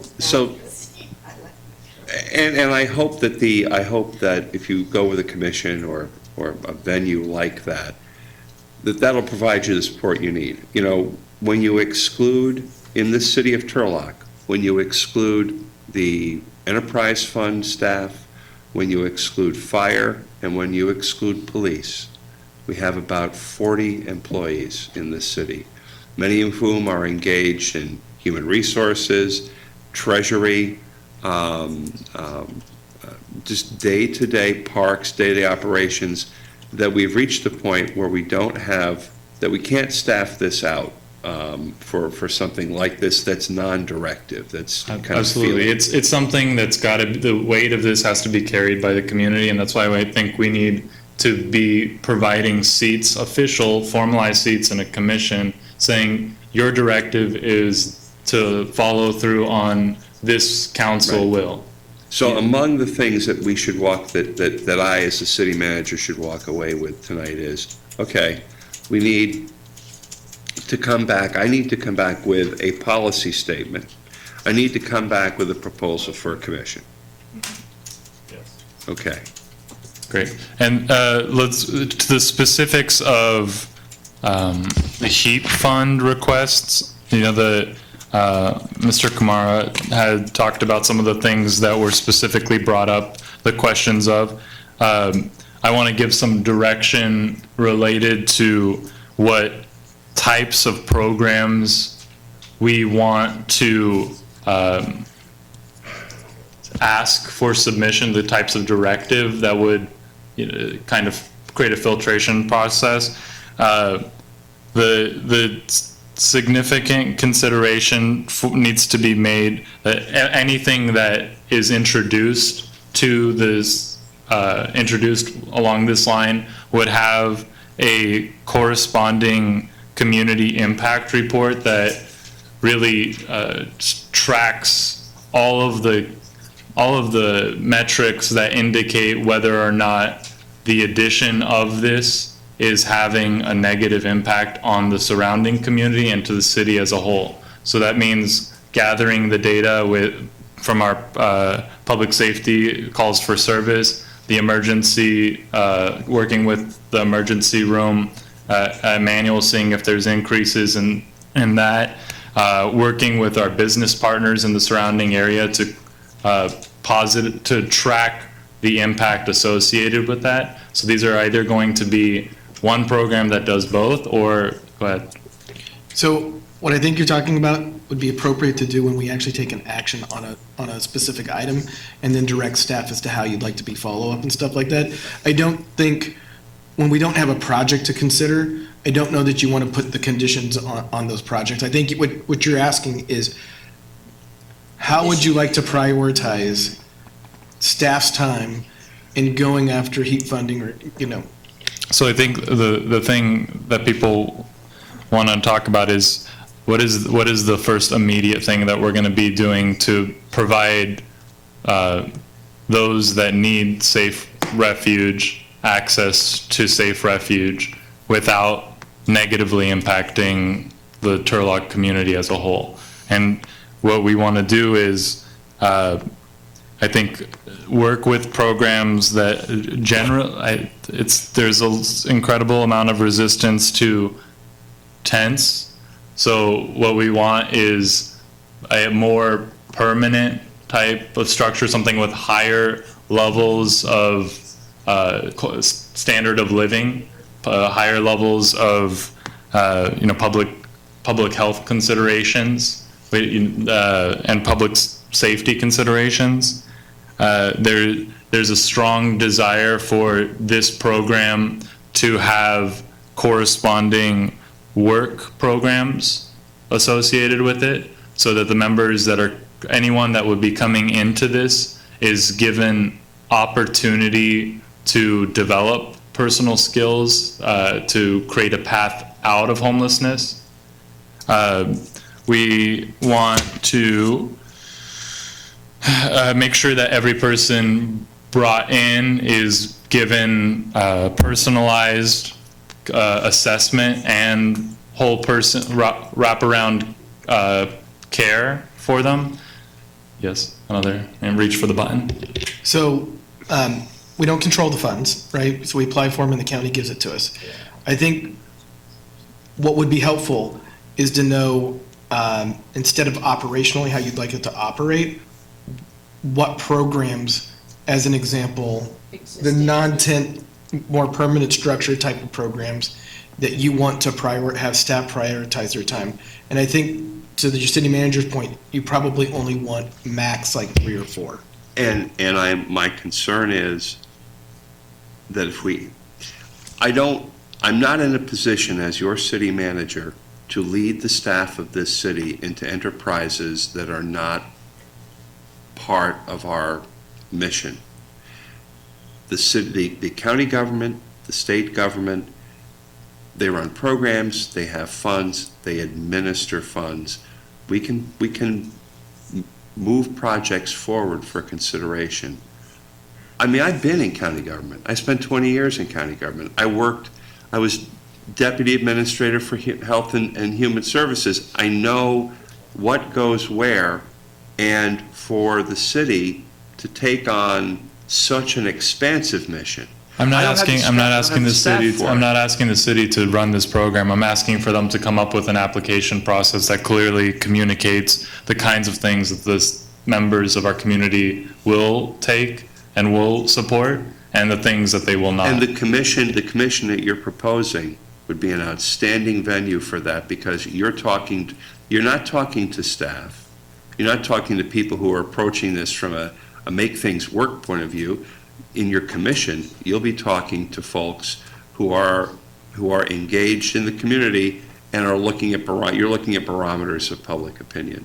That would be the place, if you want to find out what'll work in the community, then that commission, which we can come back to with a structure for it, that's the place to go. Just real quickly, what might be beneficial at this point is, because it's kind of getting convoluted, let's get the commission concept worked out for one of the next meetings and see how that gets vetted.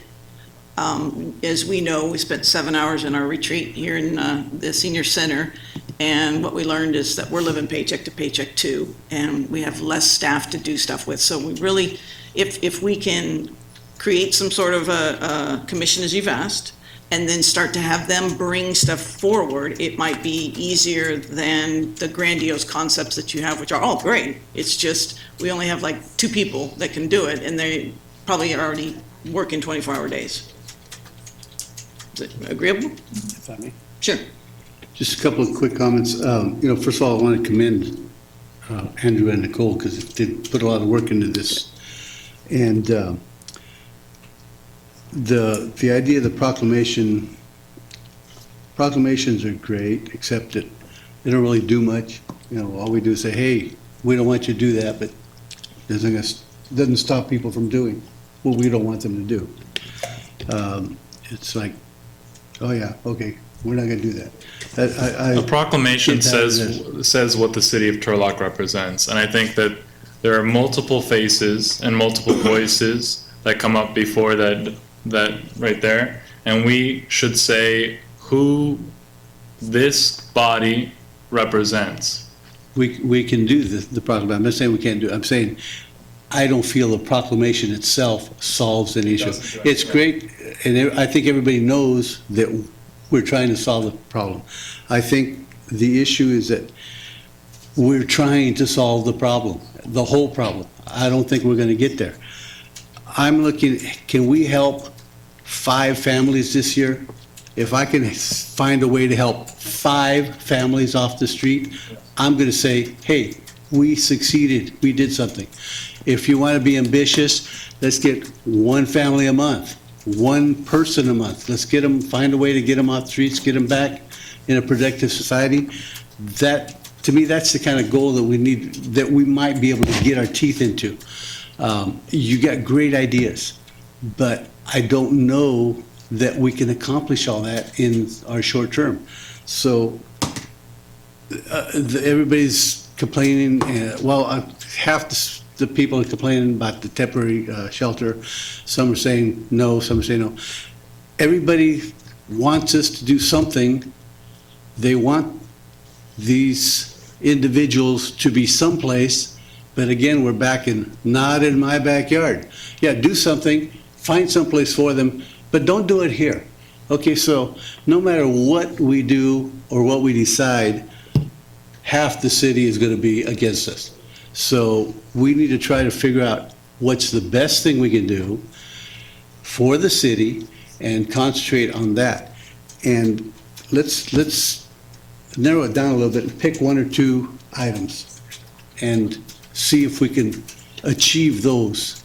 I think that's what we need. We need to show that we did something and we showed some kind of success. And we can still work on the big picture. We need to be working on that. And again, like I said, the commission is probably a great place for that. But I think our goal needs to be, our priority to be, let's help some people quickly. Councilmember Larson. Thank you, Gil, for kind of addressing or acknowledging the work that us as newly electeds have tried to do, but I want to make it very clear that I have not done as nearly as much work as Councilmember Nasrati has done on this. And I think we have to take a step back. As a community, we're all, I think it's evident in our voices, we're all pretty frustrated trying to work through this very complicated issue with a good intention of trying to make a difference in a matter of months with reiterating the same points, reiterating the same situation. But it's great, we're engaging, and that's the point of us sitting up here. But at the same time, I think it's really key to acknowledge that this all started by being divided into groups and said, go. And here, this is the result. It seems, convoluted, or we are, bringing up ideas that our staff, we all acknowledge, cannot accomplish in a number of days. And we have extremely talented and fantastic staff, but it's a lot. And I think that you bring up another good point, Gil, by acknowledging that if we can just think of a few things that we can do in an immediate setting. There's obviously going to be mid-range goals. There's going to be long-term goals. But if we can talk about the things right now with the money that we have available now, which is why my committee established those goals, we're just trying to recommend action for right now for the available funds currently. But so I think I agree with you that if we can hammer it down to a number of items, 3 or 4, 3 to 5, that we can kind of at least hammer out some details, get some head nods from council to say yes. City manager, city attorney, these are some things that we kind of want some directions. We want to come back and have something on. I think that's the productive stance we can take right now. But I think the commission, I think it's very clear from the community, from the work groups and the community initiatives we've tried to carry through, the amount of, I'm sure, countless conversations that Andrew's gone through with, that a standing committee that can continuously address how we are handling and mitigating this issue is something I think the community wants. I think it's something that would really help with council, with the amount of electeds rotating through continuously. I think that's a fantastic spot to have these giant policy conversations about that do have small actions within them, which are great. But I think that's the place that we can really vet it, in my opinion. So why don't we Mr. Lawton to bring back the loo, right? The Portaloo? Yeah. And how we're going to go about the commission. Understand the commission's going to be just like Arts Park and all that, the Planning Commission. We can't be like in there. They've got to do it and bring it to us. We can bring them ideas, right? Like we're talking with the Arts, we said, hey, you guys, we want murals. So if we want to throw things that way, that's better. And then let them bring the resolution forward. That could be their first thing. At least if we start there, it's workable, and when staff has time, can you work with that? Yeah, I've got a I know you have a relatively- million ideas, and you can float them, and each of the ad hocs can float them as well to them, and we can keep moving forward, and, when something new comes. I appreciate everything you guys are doing, it's awesome. It's just now it's a matter of, we keep reducing our staffing, and we're getting in a position. We are the conduit from the state and the county to hand over to nonprofits and whoever else wants to provide the services. So we're in a lose-lose position, trying to make some decisions for people who don't necessarily, they just want us to solve the problem. So I think we're on the right track, but it's not gonna happen overnight. But tonight we've exhausted a lot of ideas, and I know you have more, but I don't think that we're gonna get anything out of staff after giving them a couple things. Is there any objection to adopting the policy put forward? I think that should go through the commission, honestly. I mean, if you're gonna give them the power and the ability, I think we need to let them work that through and then submit it to us. It'll probably look very similar to this, but if you're gonna ask them for their inclusion and representation, I think that's where you get the buy-in. I hear your opinion on that. Is there anyone else that has objection to us adopting? We are the ones that are supposed to set a vision for the city, not a commission. So we just need to bring it back to you for action. Yes. So it just can't be agendized tonight. I think I heard consensus that we would bring back a policy statement. That's the term you use. Yeah. To be able to, in addition to the commission, that those are actionable items that we can bring, but we're not agendized for it tonight. Yeah, that's great. Just bring it back before the agenda. And then I will go through the rest of this. So the submission process is another thing that how that's going to look was a recommendation. The homeless community impact report is something that I would like for us to. We don't know the state of homelessness in Turlock. There's no report that gives me a holistic, full understanding of what that population's needs. We need to have a impact report. I would like to figure out how we are going to be integrating the county's desire to give us additional resources for a care unit in Turlock. They have the money. It's the person's been out of town for a week, so when they get back next week, they'll let us know how we go about it. So, okay, so we'll be, they're doing that at Shaw? It's not necessarily through Shaw, it's through a continuum group I've already met with. They're just, sometimes they get vacation, so they wouldn't answer the phone. They get what? I know. Okay. I mean, there's a lot in there. We'll do what we do. Okay, thank you each for all of your efforts, and I know there's going to be a lot more to come. Let's move to public participation. This is 3 minutes put forward for anyone wishing. Thank you so much. Good luck to you guys. Anyone, public participation, going once? Yes, Travis. I'm Travis with RUF, Regalia Unified Family Foundation. I've been working alongside. I know I'm going to kind of touch on what you guys have just talked about, just because I have some input. I'm sorry, that was an agendized item. Oh. It can only be on non-agendized items. Okay. Well, it is for the next one. I want to talk about the commission that you guys put on the next. You guys just voted to put it on, talk about it at the next meeting. That's part of the previous agendized item, and they had public comment, and then they closed it. So I'm sorry. Okay. Okay, I'm sorry. Anyone other than items that's, yes? Terry.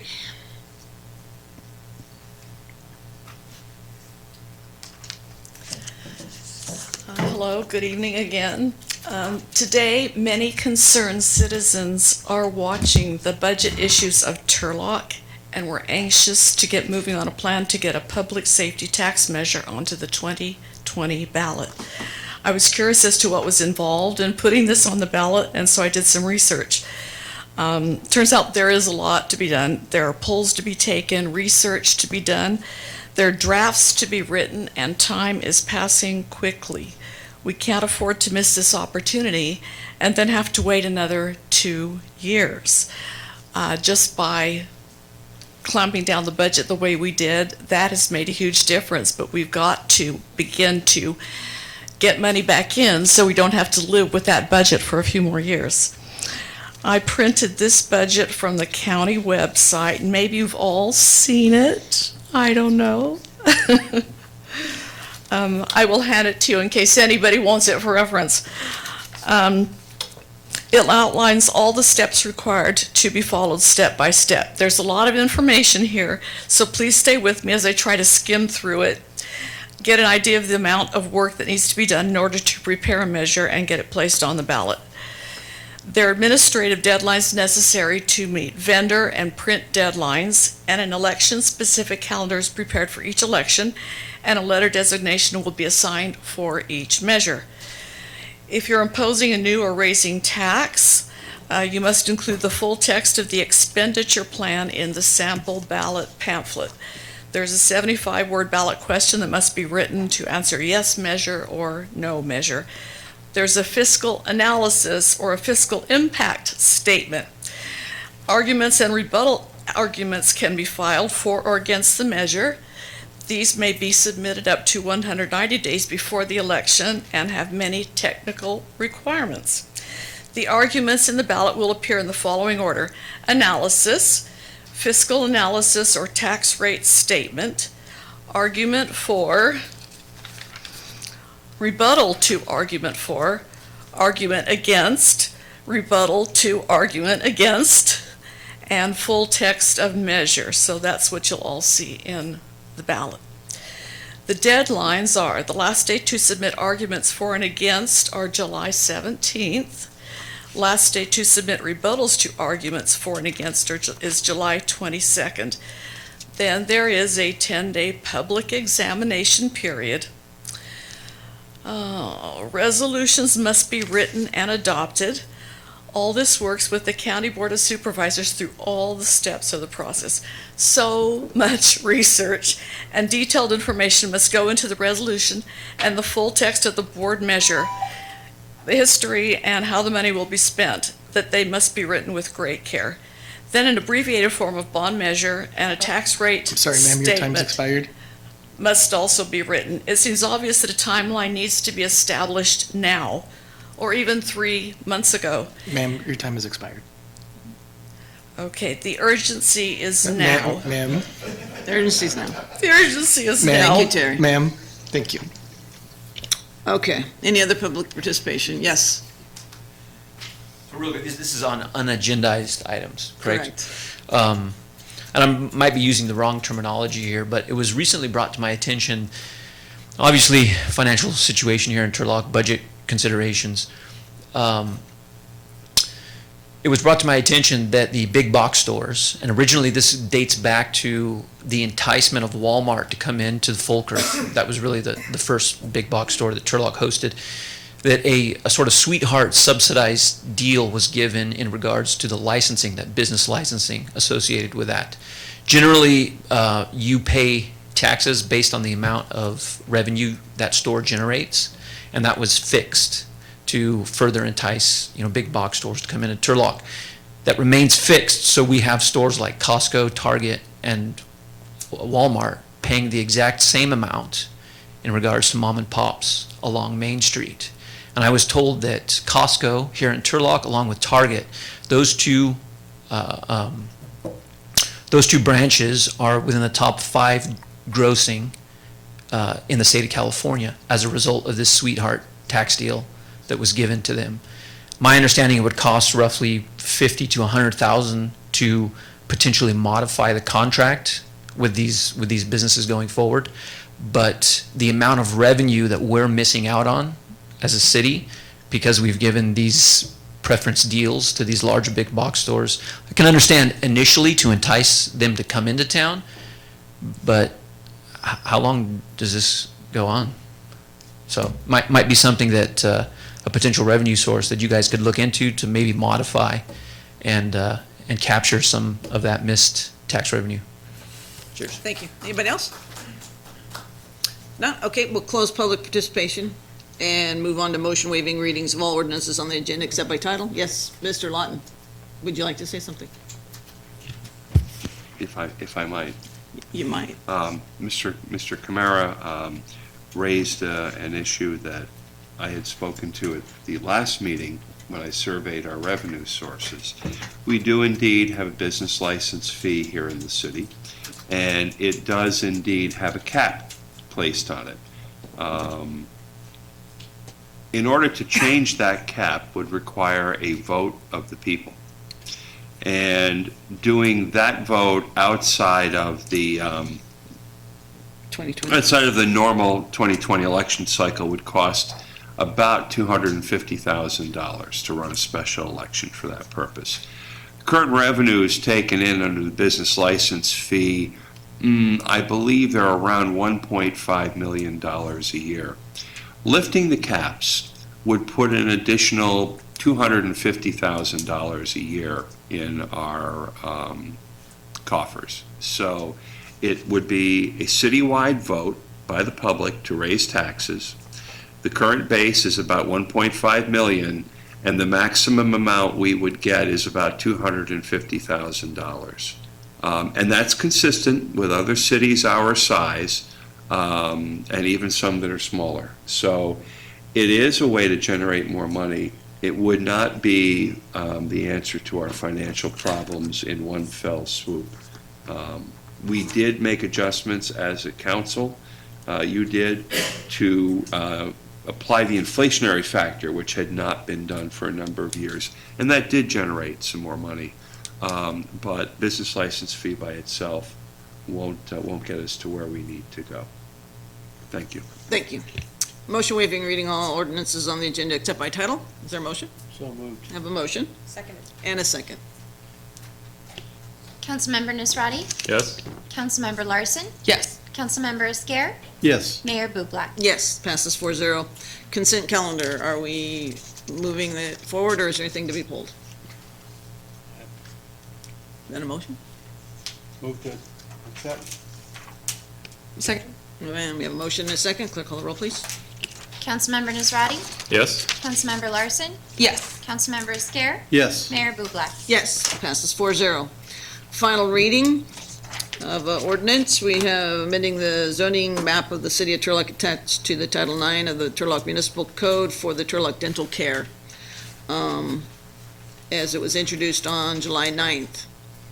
I'll open it to the public. Anyone wishing to speak? Okay, I'll bring it back for the resolution. I'll close the public hearing. Bring it back. Is anyone to introduce the resolution? Move to introduce. Have a motion? Move to introduce.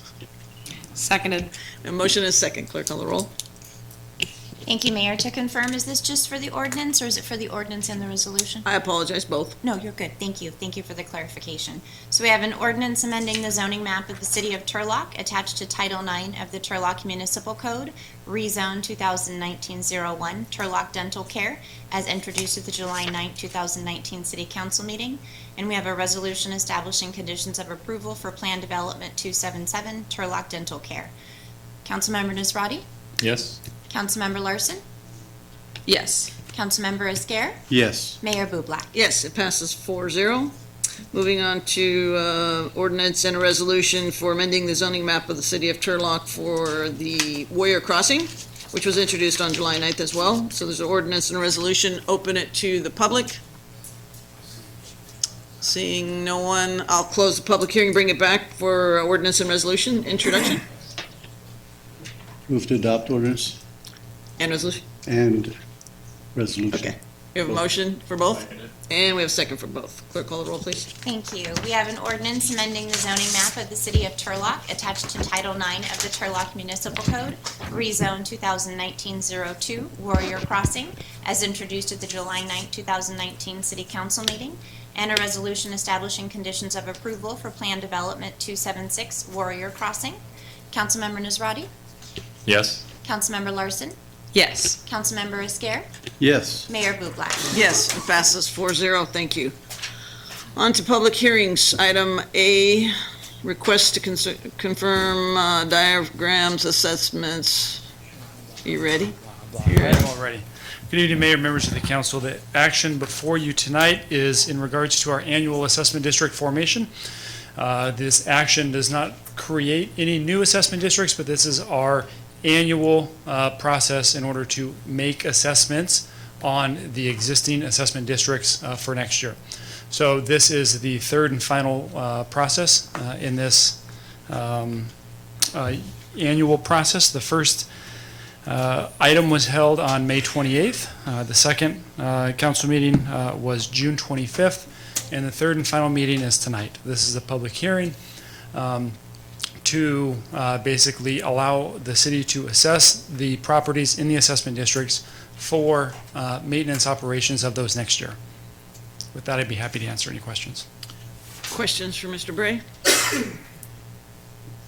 None? We'll open it to the public. Anyone wishing to speak regarding this? Okay, we'll close the public hearing, bring it back. What is the will of council? Oh, motion to approve. Can we have a motion by Councilmember Larson and? Second. And seconded by Councilmember Strike. Clerk, call the roll, please. Councilmember Nisrati? Yes. Councilmember Larson? Yes. Councilmember Isker? Yes. Mayor Bublak? Yes, passes 4-0. Thank you, Mr. Bray. Item B is request to introduce an ordinance for the first reading amending the Turlock Municipal Code Title 5, Chapter 5-21, Section blah, blah. Mr. White. If you can give me 1 second, Mayor, I just want to get a map up real quick. Oh, is it gone? I have time now. That's okay.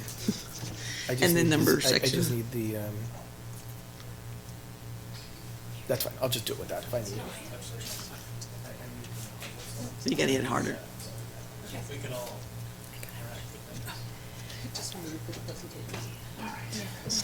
Look for something a little funner. You good? The zoning map in the downtown, Doug? Yeah, but I'll go ahead and start. Mayor and council, what you have before you is an amendment to the pilot program. The amendment that we are proposing for the cannabis pilot program, I should say, clarifies the definition of daycare centers as well as adds a proximity requirement to emergency shelters that are within 600 feet that have been approved with a minor administrative or minor discretionary permit as set forth in Chapter 9.5. I made a misstatement earlier that this also eliminated, well, this also clarifies that there would be no proximity requirement as a sensitive use to residential neighborhoods. The reason that I'm clarifying that is because when we went back and reviewed the zoning map, the land use designations kind of go as a jigsaw, and it would be almost impossible, for instance, on Golden State to have any use that's there, which is an area that staff identified as being an appropriate location for that. It would be no location that would really qualify, even if it's separated by road, major roads and so on. So it is staff's recommendation that council adopt the proposed changes, and that we think that would facilitate the orderly development and implementation of the cannabis businesses in Turlock. With that, I'm happy to answer any questions that you have. Questions of Mr. White? Yes. The additional provision related to the shelter, is this a practice that is done in other cities? No, this would be the first time we've done it. Is there any reason to think that proximity to a shelter would somehow, everything that I've heard related to the addition of these businesses is that they enhance the security in the surrounding areas. Is that a general consensus? That's been my experience. That being said, we want to be sensitive to staff and kind of the thought process of this being an unknown. As this is a pilot program, that's why it comes in as a potential use. I think it became more amplified when we got rid of the residential requirement, proximity requirement. There are children in one of the providers though, right? Is it We Care has placement for Gospel Mission? Okay, yeah, I'd have to rely on Ms. Pitt. It's the gospel. So I think that was, the sensitivity was predicated on children, right? So, any other questions? Yeah, it would be my recommendation that No question. I was gonna say, I didn't have a question either, but. Okay, I'll open it to the public. I have Zach. Sorry.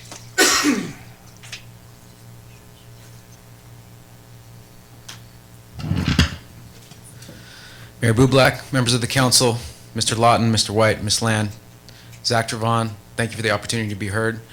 I'm an attorney whose practice focuses exclusively on local policy reform, advocacy, licensing, and compliance for cannabis businesses.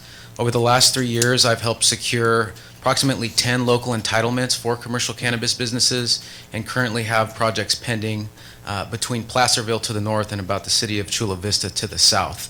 That's all to say that I've had the opportunity to participate in the development of several of these regulatory programs as well as move through the application process towards approval.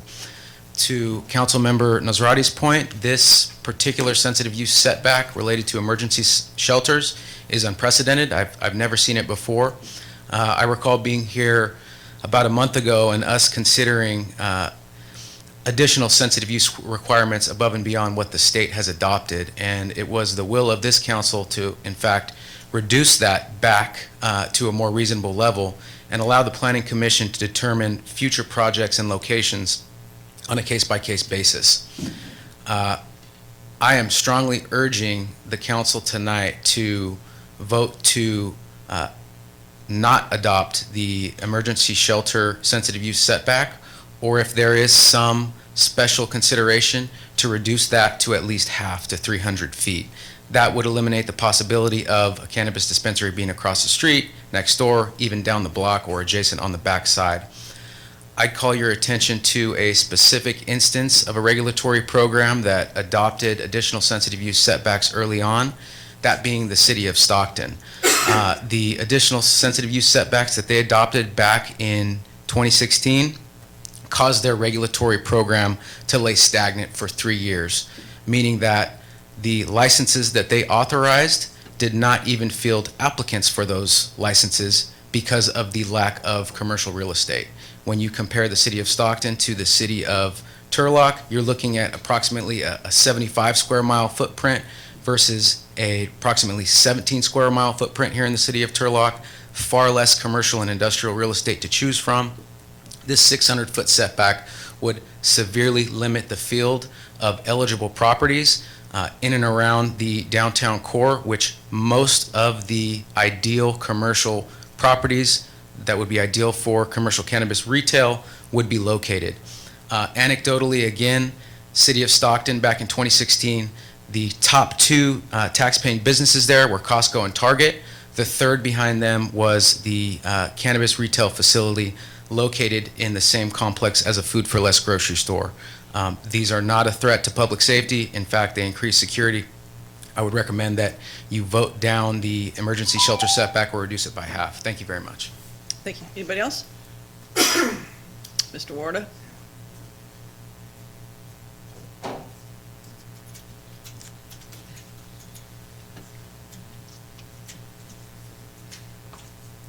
Hi, Mike Warda here, speaking on that issue of the emergency shelter.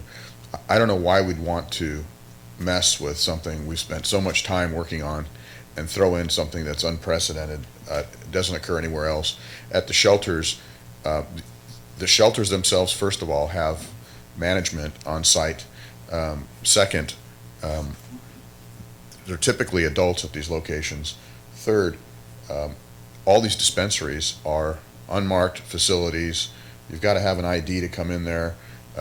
If you're from a shelter, it just makes no sense at all to throw something brand new at this program. These shelters are going to pop up at various locations, and as Zach indicated, at a downtown location, you're going to wipe out many, many commercial opportunities. The other idea is, it's sort of ironic that a revenue source here that can be used to help shelters is going to be kind of flipped on its head, and shelters are going to be used to prevent these businesses from operating.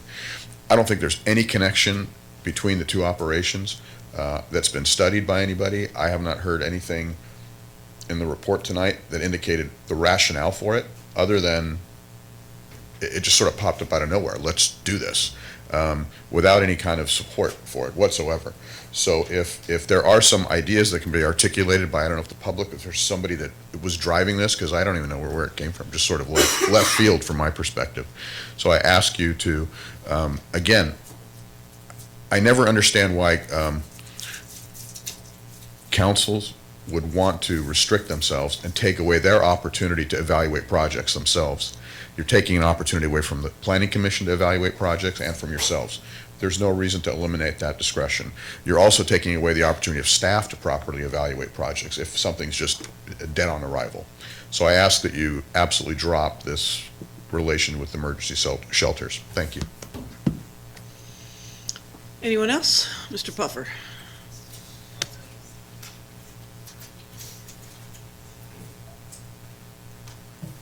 Robert Puffer, Turlock.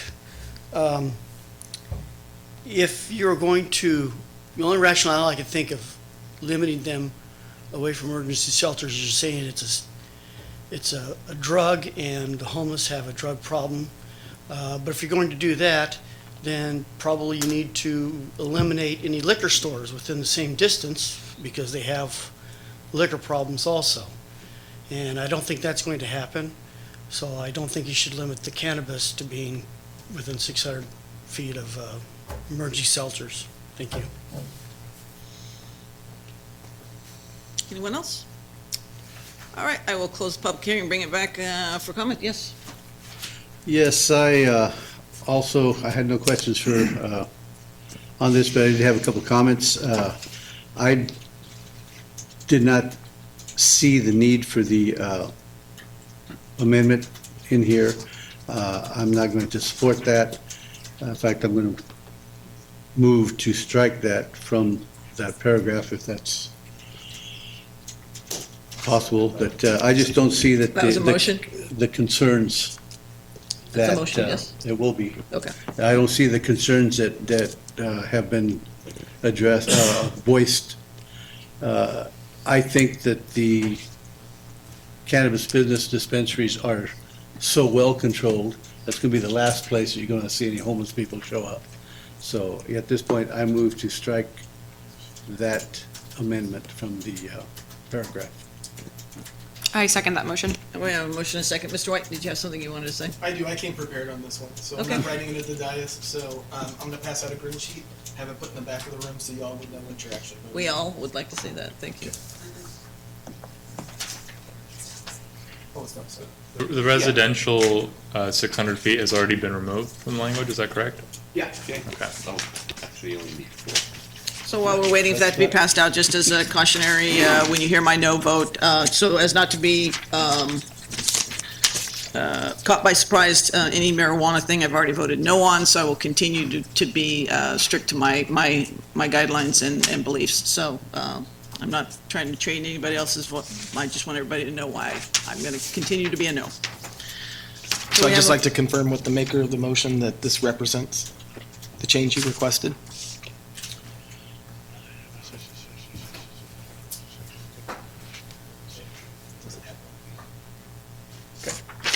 That's a yes by the motion and a second.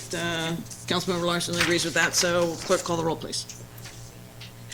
Okay. Thank you. Introducing an ordinance for first reading, amending the Turlock Municipal Code, Title 5, Chapter 5-21, Section 5-21103, to clarify the distant requirements for cannabis businesses from sensitive uses, and setting the final reading date for August 13th, 2019. Councilmember Nisrati? Yes? Councilmember Larson? Yes. Councilmember Esquer? Yes. Mayor Bublak? No, it passes 3-1. We'll continue to item C, request to introduce an ordinance for first reading regarding cannabis business social equity program. Mr. White. So, excuse me, Mayor. Mayor and Council, what you have before you is a policy that would create a social equity program within the city of Turlock. The state has established a social equity program within the Bureau of Cannabis Control that encourages local governments to adopt their own. Some of these programs have been established in Oakland and other kind of like Bay Area or coastal communities. The state's social equity program does provide grants and other service to cities who adopt these types of programs. And social equity essentially is a program that would provide community members and others who have been arrested or convicted of cannabis-related crimes with an avenue to entry into the legal cannabis market that would effectively mean that they would be given a priority in terms of being given one or more of the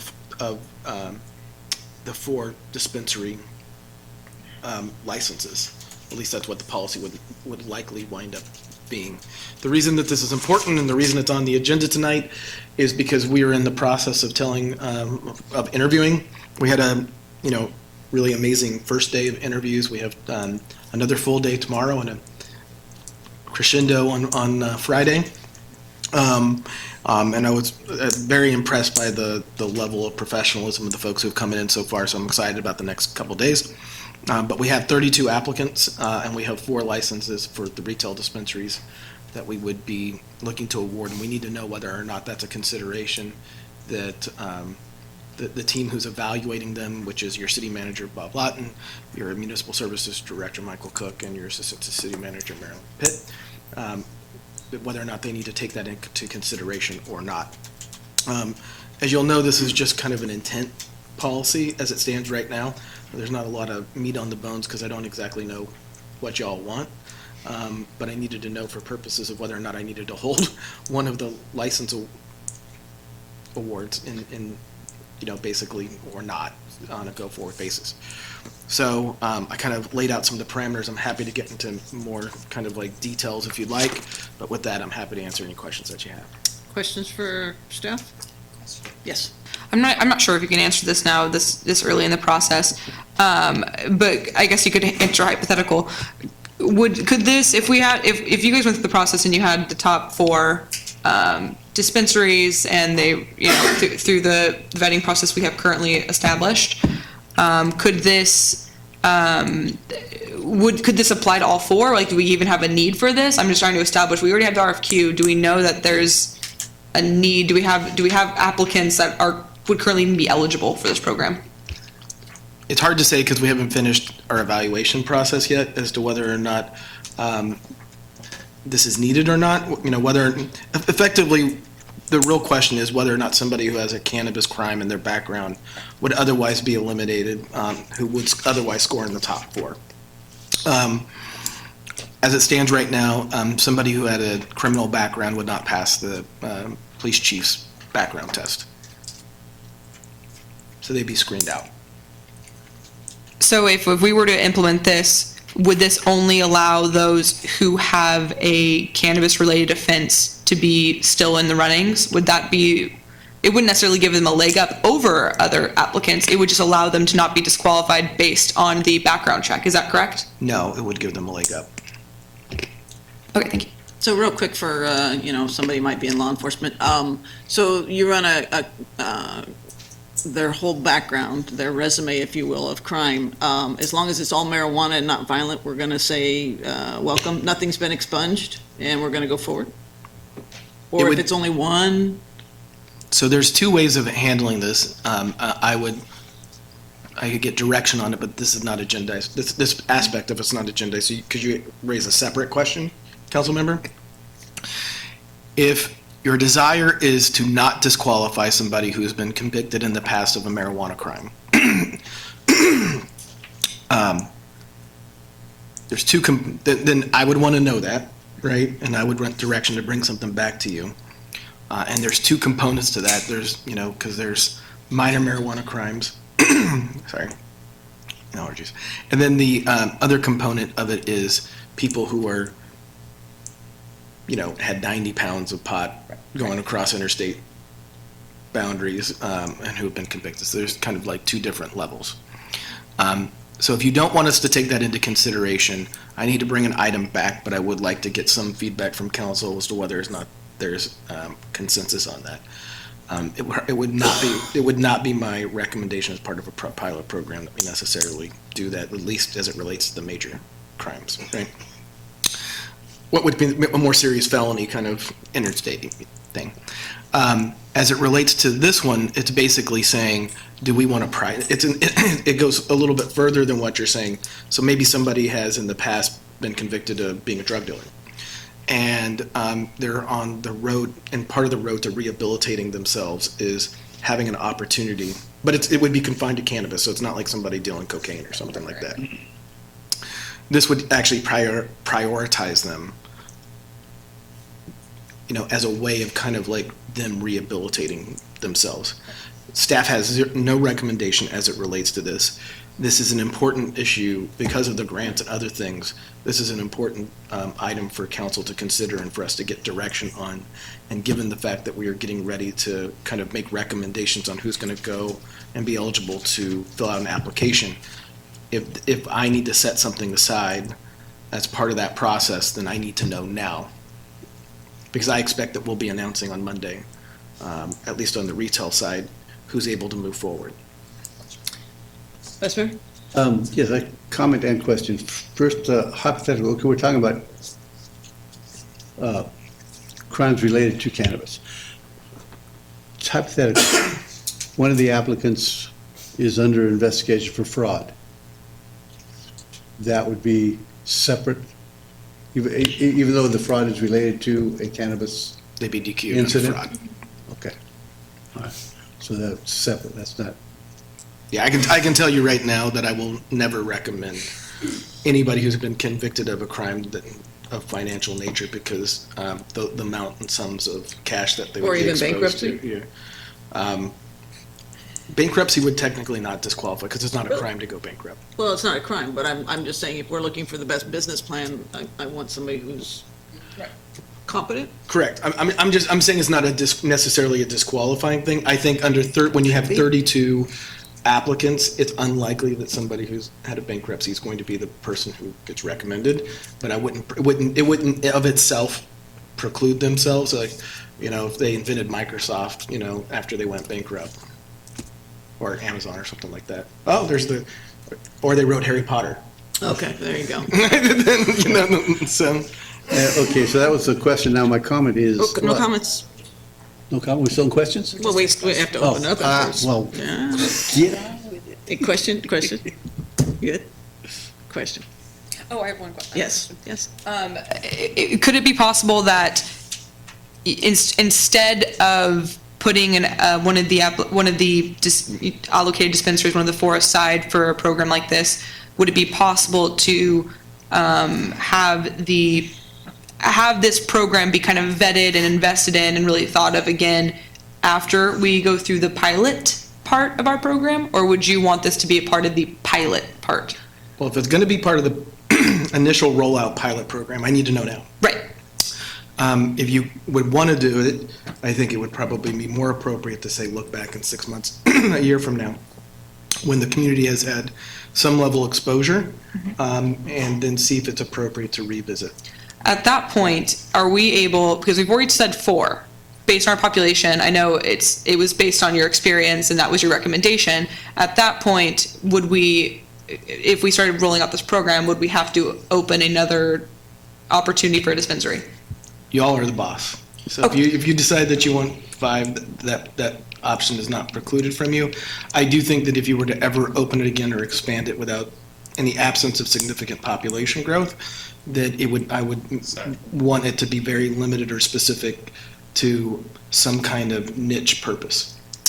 And I think that the people who are going to wind up have apply and go through the process, I think that they would want some level of assurance that it would be only for that kind of reason. Is it possible so that a minor marijuana related usage crime is not a factor that disqualifies them but does not give them priority if they are? Yeah. Yes. I need to bring it back to you, but I'd want to know that. We have a bit of time because it's going to, folks, in my opinion, folks will start the process next week, late next week. And they may be in backgrounds the week after that. So we're about 2.5 weeks, maybe 3 weeks out. And then the background check process is about a 4 to 6 week process. So I think I have plenty of time, if that's council's direction, to bring that back, that a minor marijuana in the fence, whether it's use or sell, would not necessarily disqualify somebody, but it wouldn't give them priority. I would recommend that if it's council's direction to go that way, I would make sure that it is limited, it has to be just a marijuana-related offense. Let me open it to the public. Anybody wishing to speak on that?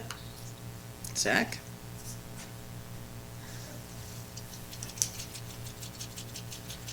Good evening again, Mayor Blue Black, members of the council, Mr. White, Ms. Land, Mr. Lawton. Speaking about prior convictions in the context of an equity program, I'm hearing a little bit of a cross conversation. On the one hand, we're talking about disqualifying prospective applicants for having marijuana-related offenses on their record, which is, in my opinion, and with respect to the expressed intent of Prop 64 and the Medical Marijuana Regulation and Safety Act, absolutely ridiculous and ludicrous. It was the contrary intent of the California legislature to provide a path towards licensure and legitimacy for members of the cannabis industry, some of whom were subject to the brunt of the war on drugs. I think if we're talking about an equity program with respect to former convictions, I think it would be a far more prudent and progressive approach to actually provide priority to applicants who have suffered convictions for marijuana offenses in the past. Another anecdotal instance that I'll point to is in San Joaquin County. The District Attorney's Office and the Public Defender are working hand in hand to eliminate all prior convictions based on marijuana offenses across the board, going back years and years into their convictions docket. You're talking about social equity. You're talking about providing a path towards running a business, and something that was a crime and even a felony crime 10 years ago, there is a license for available from local governments in the state of California right now. So I would strongly discourage the disqualification of any applicant for marijuana-related offenses, and I would definitely encourage, if you are considering moving a social equity program forward, to give priority in the allocation of licenses to those who may have suffered marijuana-related offenses up to and including felonies. The state of California, again, has provided specific authority in the Medical Marijuana Regulation and Safety Act and Prop 64 for the expungement of marijuana-related offenses as a matter of right. So please take that into consideration. I appreciate the time and the opportunity to be heard. Thank you.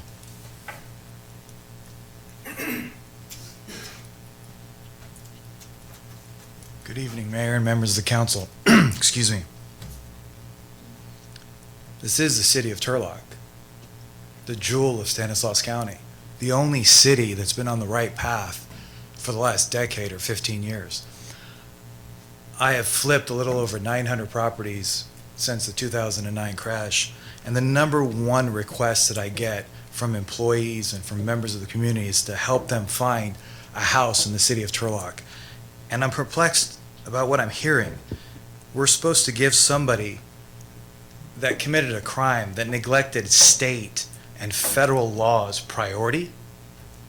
I don't really understand how that makes sense. This is a person that you're going to trust and expect that a person who neglected state and federal laws is going to abide by the city of Turlock and pay attention to your chief? I don't understand the rationale.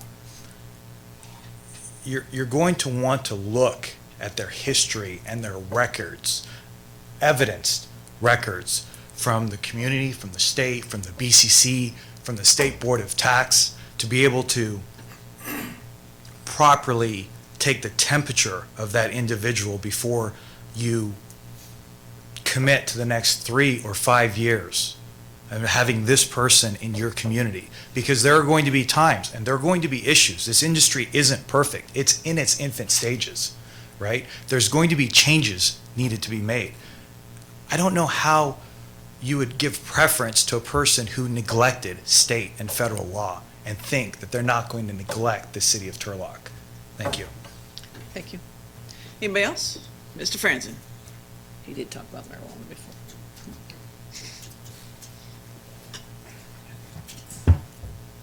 Yeah, I believe this whole process, I never stated if I was for or against it, but just that it's happening all around us, but I wanted it to be the best it could. This doesn't seem like it would be the best it could. This seems like we're compromising ourselves. And according to law, I mean, if someone gets a speeding ticket and the speed limit changes on the road as we do something, it doesn't expunge that or it doesn't go away. I think at the time that was the case and someone disobeyed that law. But again, I just don't want to compromise Turlock.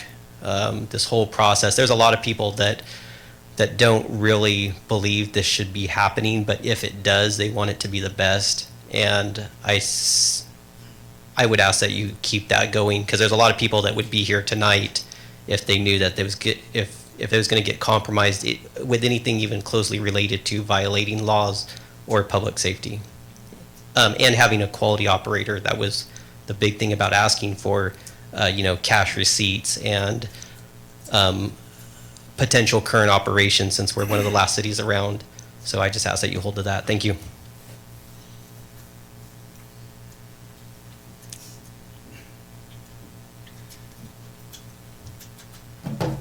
Byron Bogard, I'm an applicant, and sorry if I'm a little nervous, but I get passionate about this issue. It's been a long day for you guys, and I can appreciate it. This is a very complicated issue, and so I wanted to take the next few seconds here and just kind of break a few things down.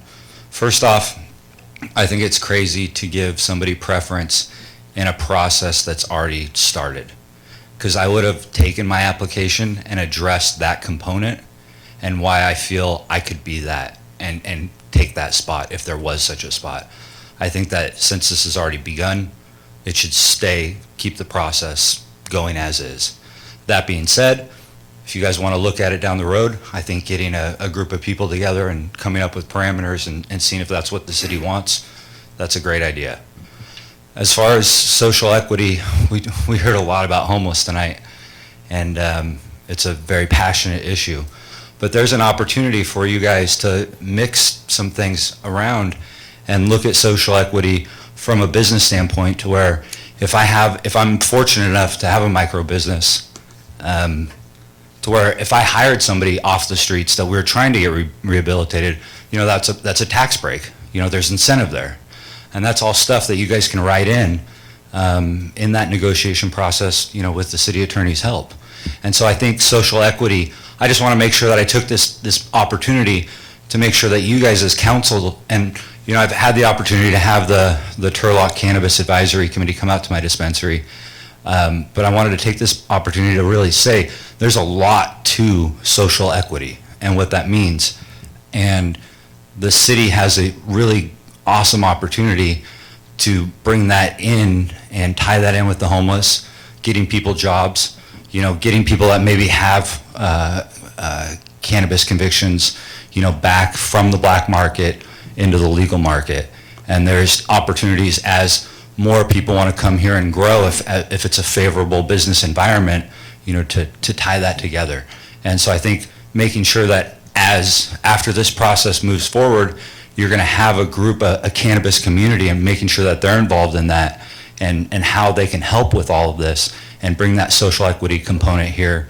Because as state funds come online to help, I think it's important to have that position staked out from a city. So thank you for your time. Thank you. Anybody else? Chief, you want to get up and say anything? Okay, thank you so much. All right, we'll close the public hearing and bring it back. Yes. Now my comment. He's been waiting. Yes, I kind of follow with what Andrew was saying. I'd like to see where we don't have to necessarily dock them for a previous offense, but I don't like the idea of giving preference. So I think I would prefer that we look at some kind of a compromise there. I don't want to give anybody a preference over anybody else just because. You know what I mean? I think we should treat them all exactly the same. They're entering they submitted their applications. We treat the applications on their merit, and that would be my suggestion. I think I'll echo that. I want the best business proposals to come forward for what the community wants to accept. I don't think that giving preferential treatment, considering it's a pilot program right now in its stages, aligns with us getting the best applicants. But since we're going to be reaping the rewards of an industry and getting taxable revenue, I just have trouble disqualifying a person for something like a minor marijuana-related crime. Might I suggest that if they had a minor infraction or misdemeanor possession of marijuana for their own person, they would have already gotten it taken care of and it wouldn't show up. So quite frankly, by the virtue of them wanting to get it expunged, then they could be a candidate. But if they didn't go to that and they just want us to just go through the whole process and now, do you want to talk? Yeah, I thought you could. Okay. I set him up. Chief, do you have something to say? Thank you, Mayor and council members. A majority of your low-level marijuana crimes have been expunged or in the process of being expunged. So when we do the background, part of it is going to look at business histories, capability of funding, business plans, looking into the history of the primary individuals in regards to have they had a business, how long have they had a business, do we have fraud, and any major crimes. Now, I will tell you, if an individual under the morality and ethics portion of running a business has continuously violated either city municipal codes or other actions, they clearly show that they do not respect the rule of law, regardless of whether it's a misdemeanor or a municipal code violation. We look at all of that, but low-level marijuana is not going to be a complete disqualifier. Now, you have to remember, sales, yeah, and it may be a conviction under a misdemeanor rather than a felony. So you have individuals that are doing sales, and you have to remember when you're doing this, be careful of the black market issue, because we still have to address that. When you legalize these dispensaries, they're going to do just like all your flower shops do and everything else. When you have those individuals on the corner selling, they want them addressed so their business that is lawful is handled appropriately. So when you have individuals conducting illegal activities in violation of any law, that's not a person you want to run a multi-million-dollar business. Anyway, that's my 2 cents. Well, thanks for letting us know. What's the will of council? You had something, go ahead. Were you sneezing? No, I wasn't seeing. If it is the will of the council to make a differentiation, I need clarification as it relates to, are we talking about misdemeanors or are we talking about felonies too? I probably would make a differentiation at a minimum. If anybody was engaging interstate commerce, that would give me a lot of pause because it implicates, well, just know some other major issues if they ever wound up doing it here, because it's not intrastate anymore. So I need some clarity as it relates to that, if that's the will of the council, because I've heard it from 2 of you, but I don't have a majority yet. So as it stands right now, unless I hear something different, but I need clarity. Well, somebody have a motion that they're, or is it just gonna die for lack of, not necessary? Figure out how to word the motion. Well, Remember, this is just direction. This wouldn't be reportable action. I still have to bring it back to you. So I need to know whether or not there's enough of you who are supportive of it to make it make sense to bring it back. So would it be a motion or just a recommendation? It could just be a recommendation. Okay, well. A prescription? Yeah. Comment? It is. Good. I understand the philosophy behind social equity programs, the idea that the law at one time said one thing and now we're saying something else, and it's unfair for those who are kind of new are now reaping the benefits from that, but there are people that were on the receiving end. But now understanding that there's now programs where people can get those minor offenses taken care of before they even apply for a business license. And if it's anything higher than that, where it's selling and, things in that nature, I personally think that is just ignoring the rule of law, regardless of the social parameters that one might have been put under because of the war on drugs. I agree that there's totally merit there and an argument to be had there. But if there's now opportunities that the state and the state legislators are acknowledging that and doing their best on that side to clean that up so people can have opportunity, I don't think that at that point it's our job to make it, to give someone a leg up for something that took it a step further where it's not a minor offense and they're selling or they're transporting, things like that. That seems like it's a whole another level of disregard for the law. So for that, I don't think I would support a program like this right now, especially in the midst of our pilot program. Okay. And there was a comment about Turlock Municipal Code violations being a disqualifier. What kind of code violations are we looking? So we haven't established that yet. We're working on the background check and things of that nature, so I think that those are considerations. I don't think we've established anything other than some, crimes that would be necessarily disqualifying factors. And if I could just get you to indulge me for 1 minute, I want to make very clear, because we've been doing interviews already, and we're going to have more interviews tomorrow on Friday. None of this is taken into consideration in terms of how they're ranked. It wouldn't even come up until somebody got to the point of being able to be eligible to take a background check. So the bigger thing was knowing whether or not I needed to set aside something, in terms of the award, because again, we expect to notify folks on Monday. But that being said, there's still time because of the background check timeframe that's going through. So it's not a consideration at this point in time, but it is something that could make our recommendation change. So do you have enough numbers to understand what you're doing? Okay, great. All right, so item C is not going to be an action item. And according to action items number 9, we don't have any. City managers reports, updates. Do you have anything, sir, other than the written? Thank you for asking, Madam Mayor, but no. Excellent, love it. All right, council items for future consideration.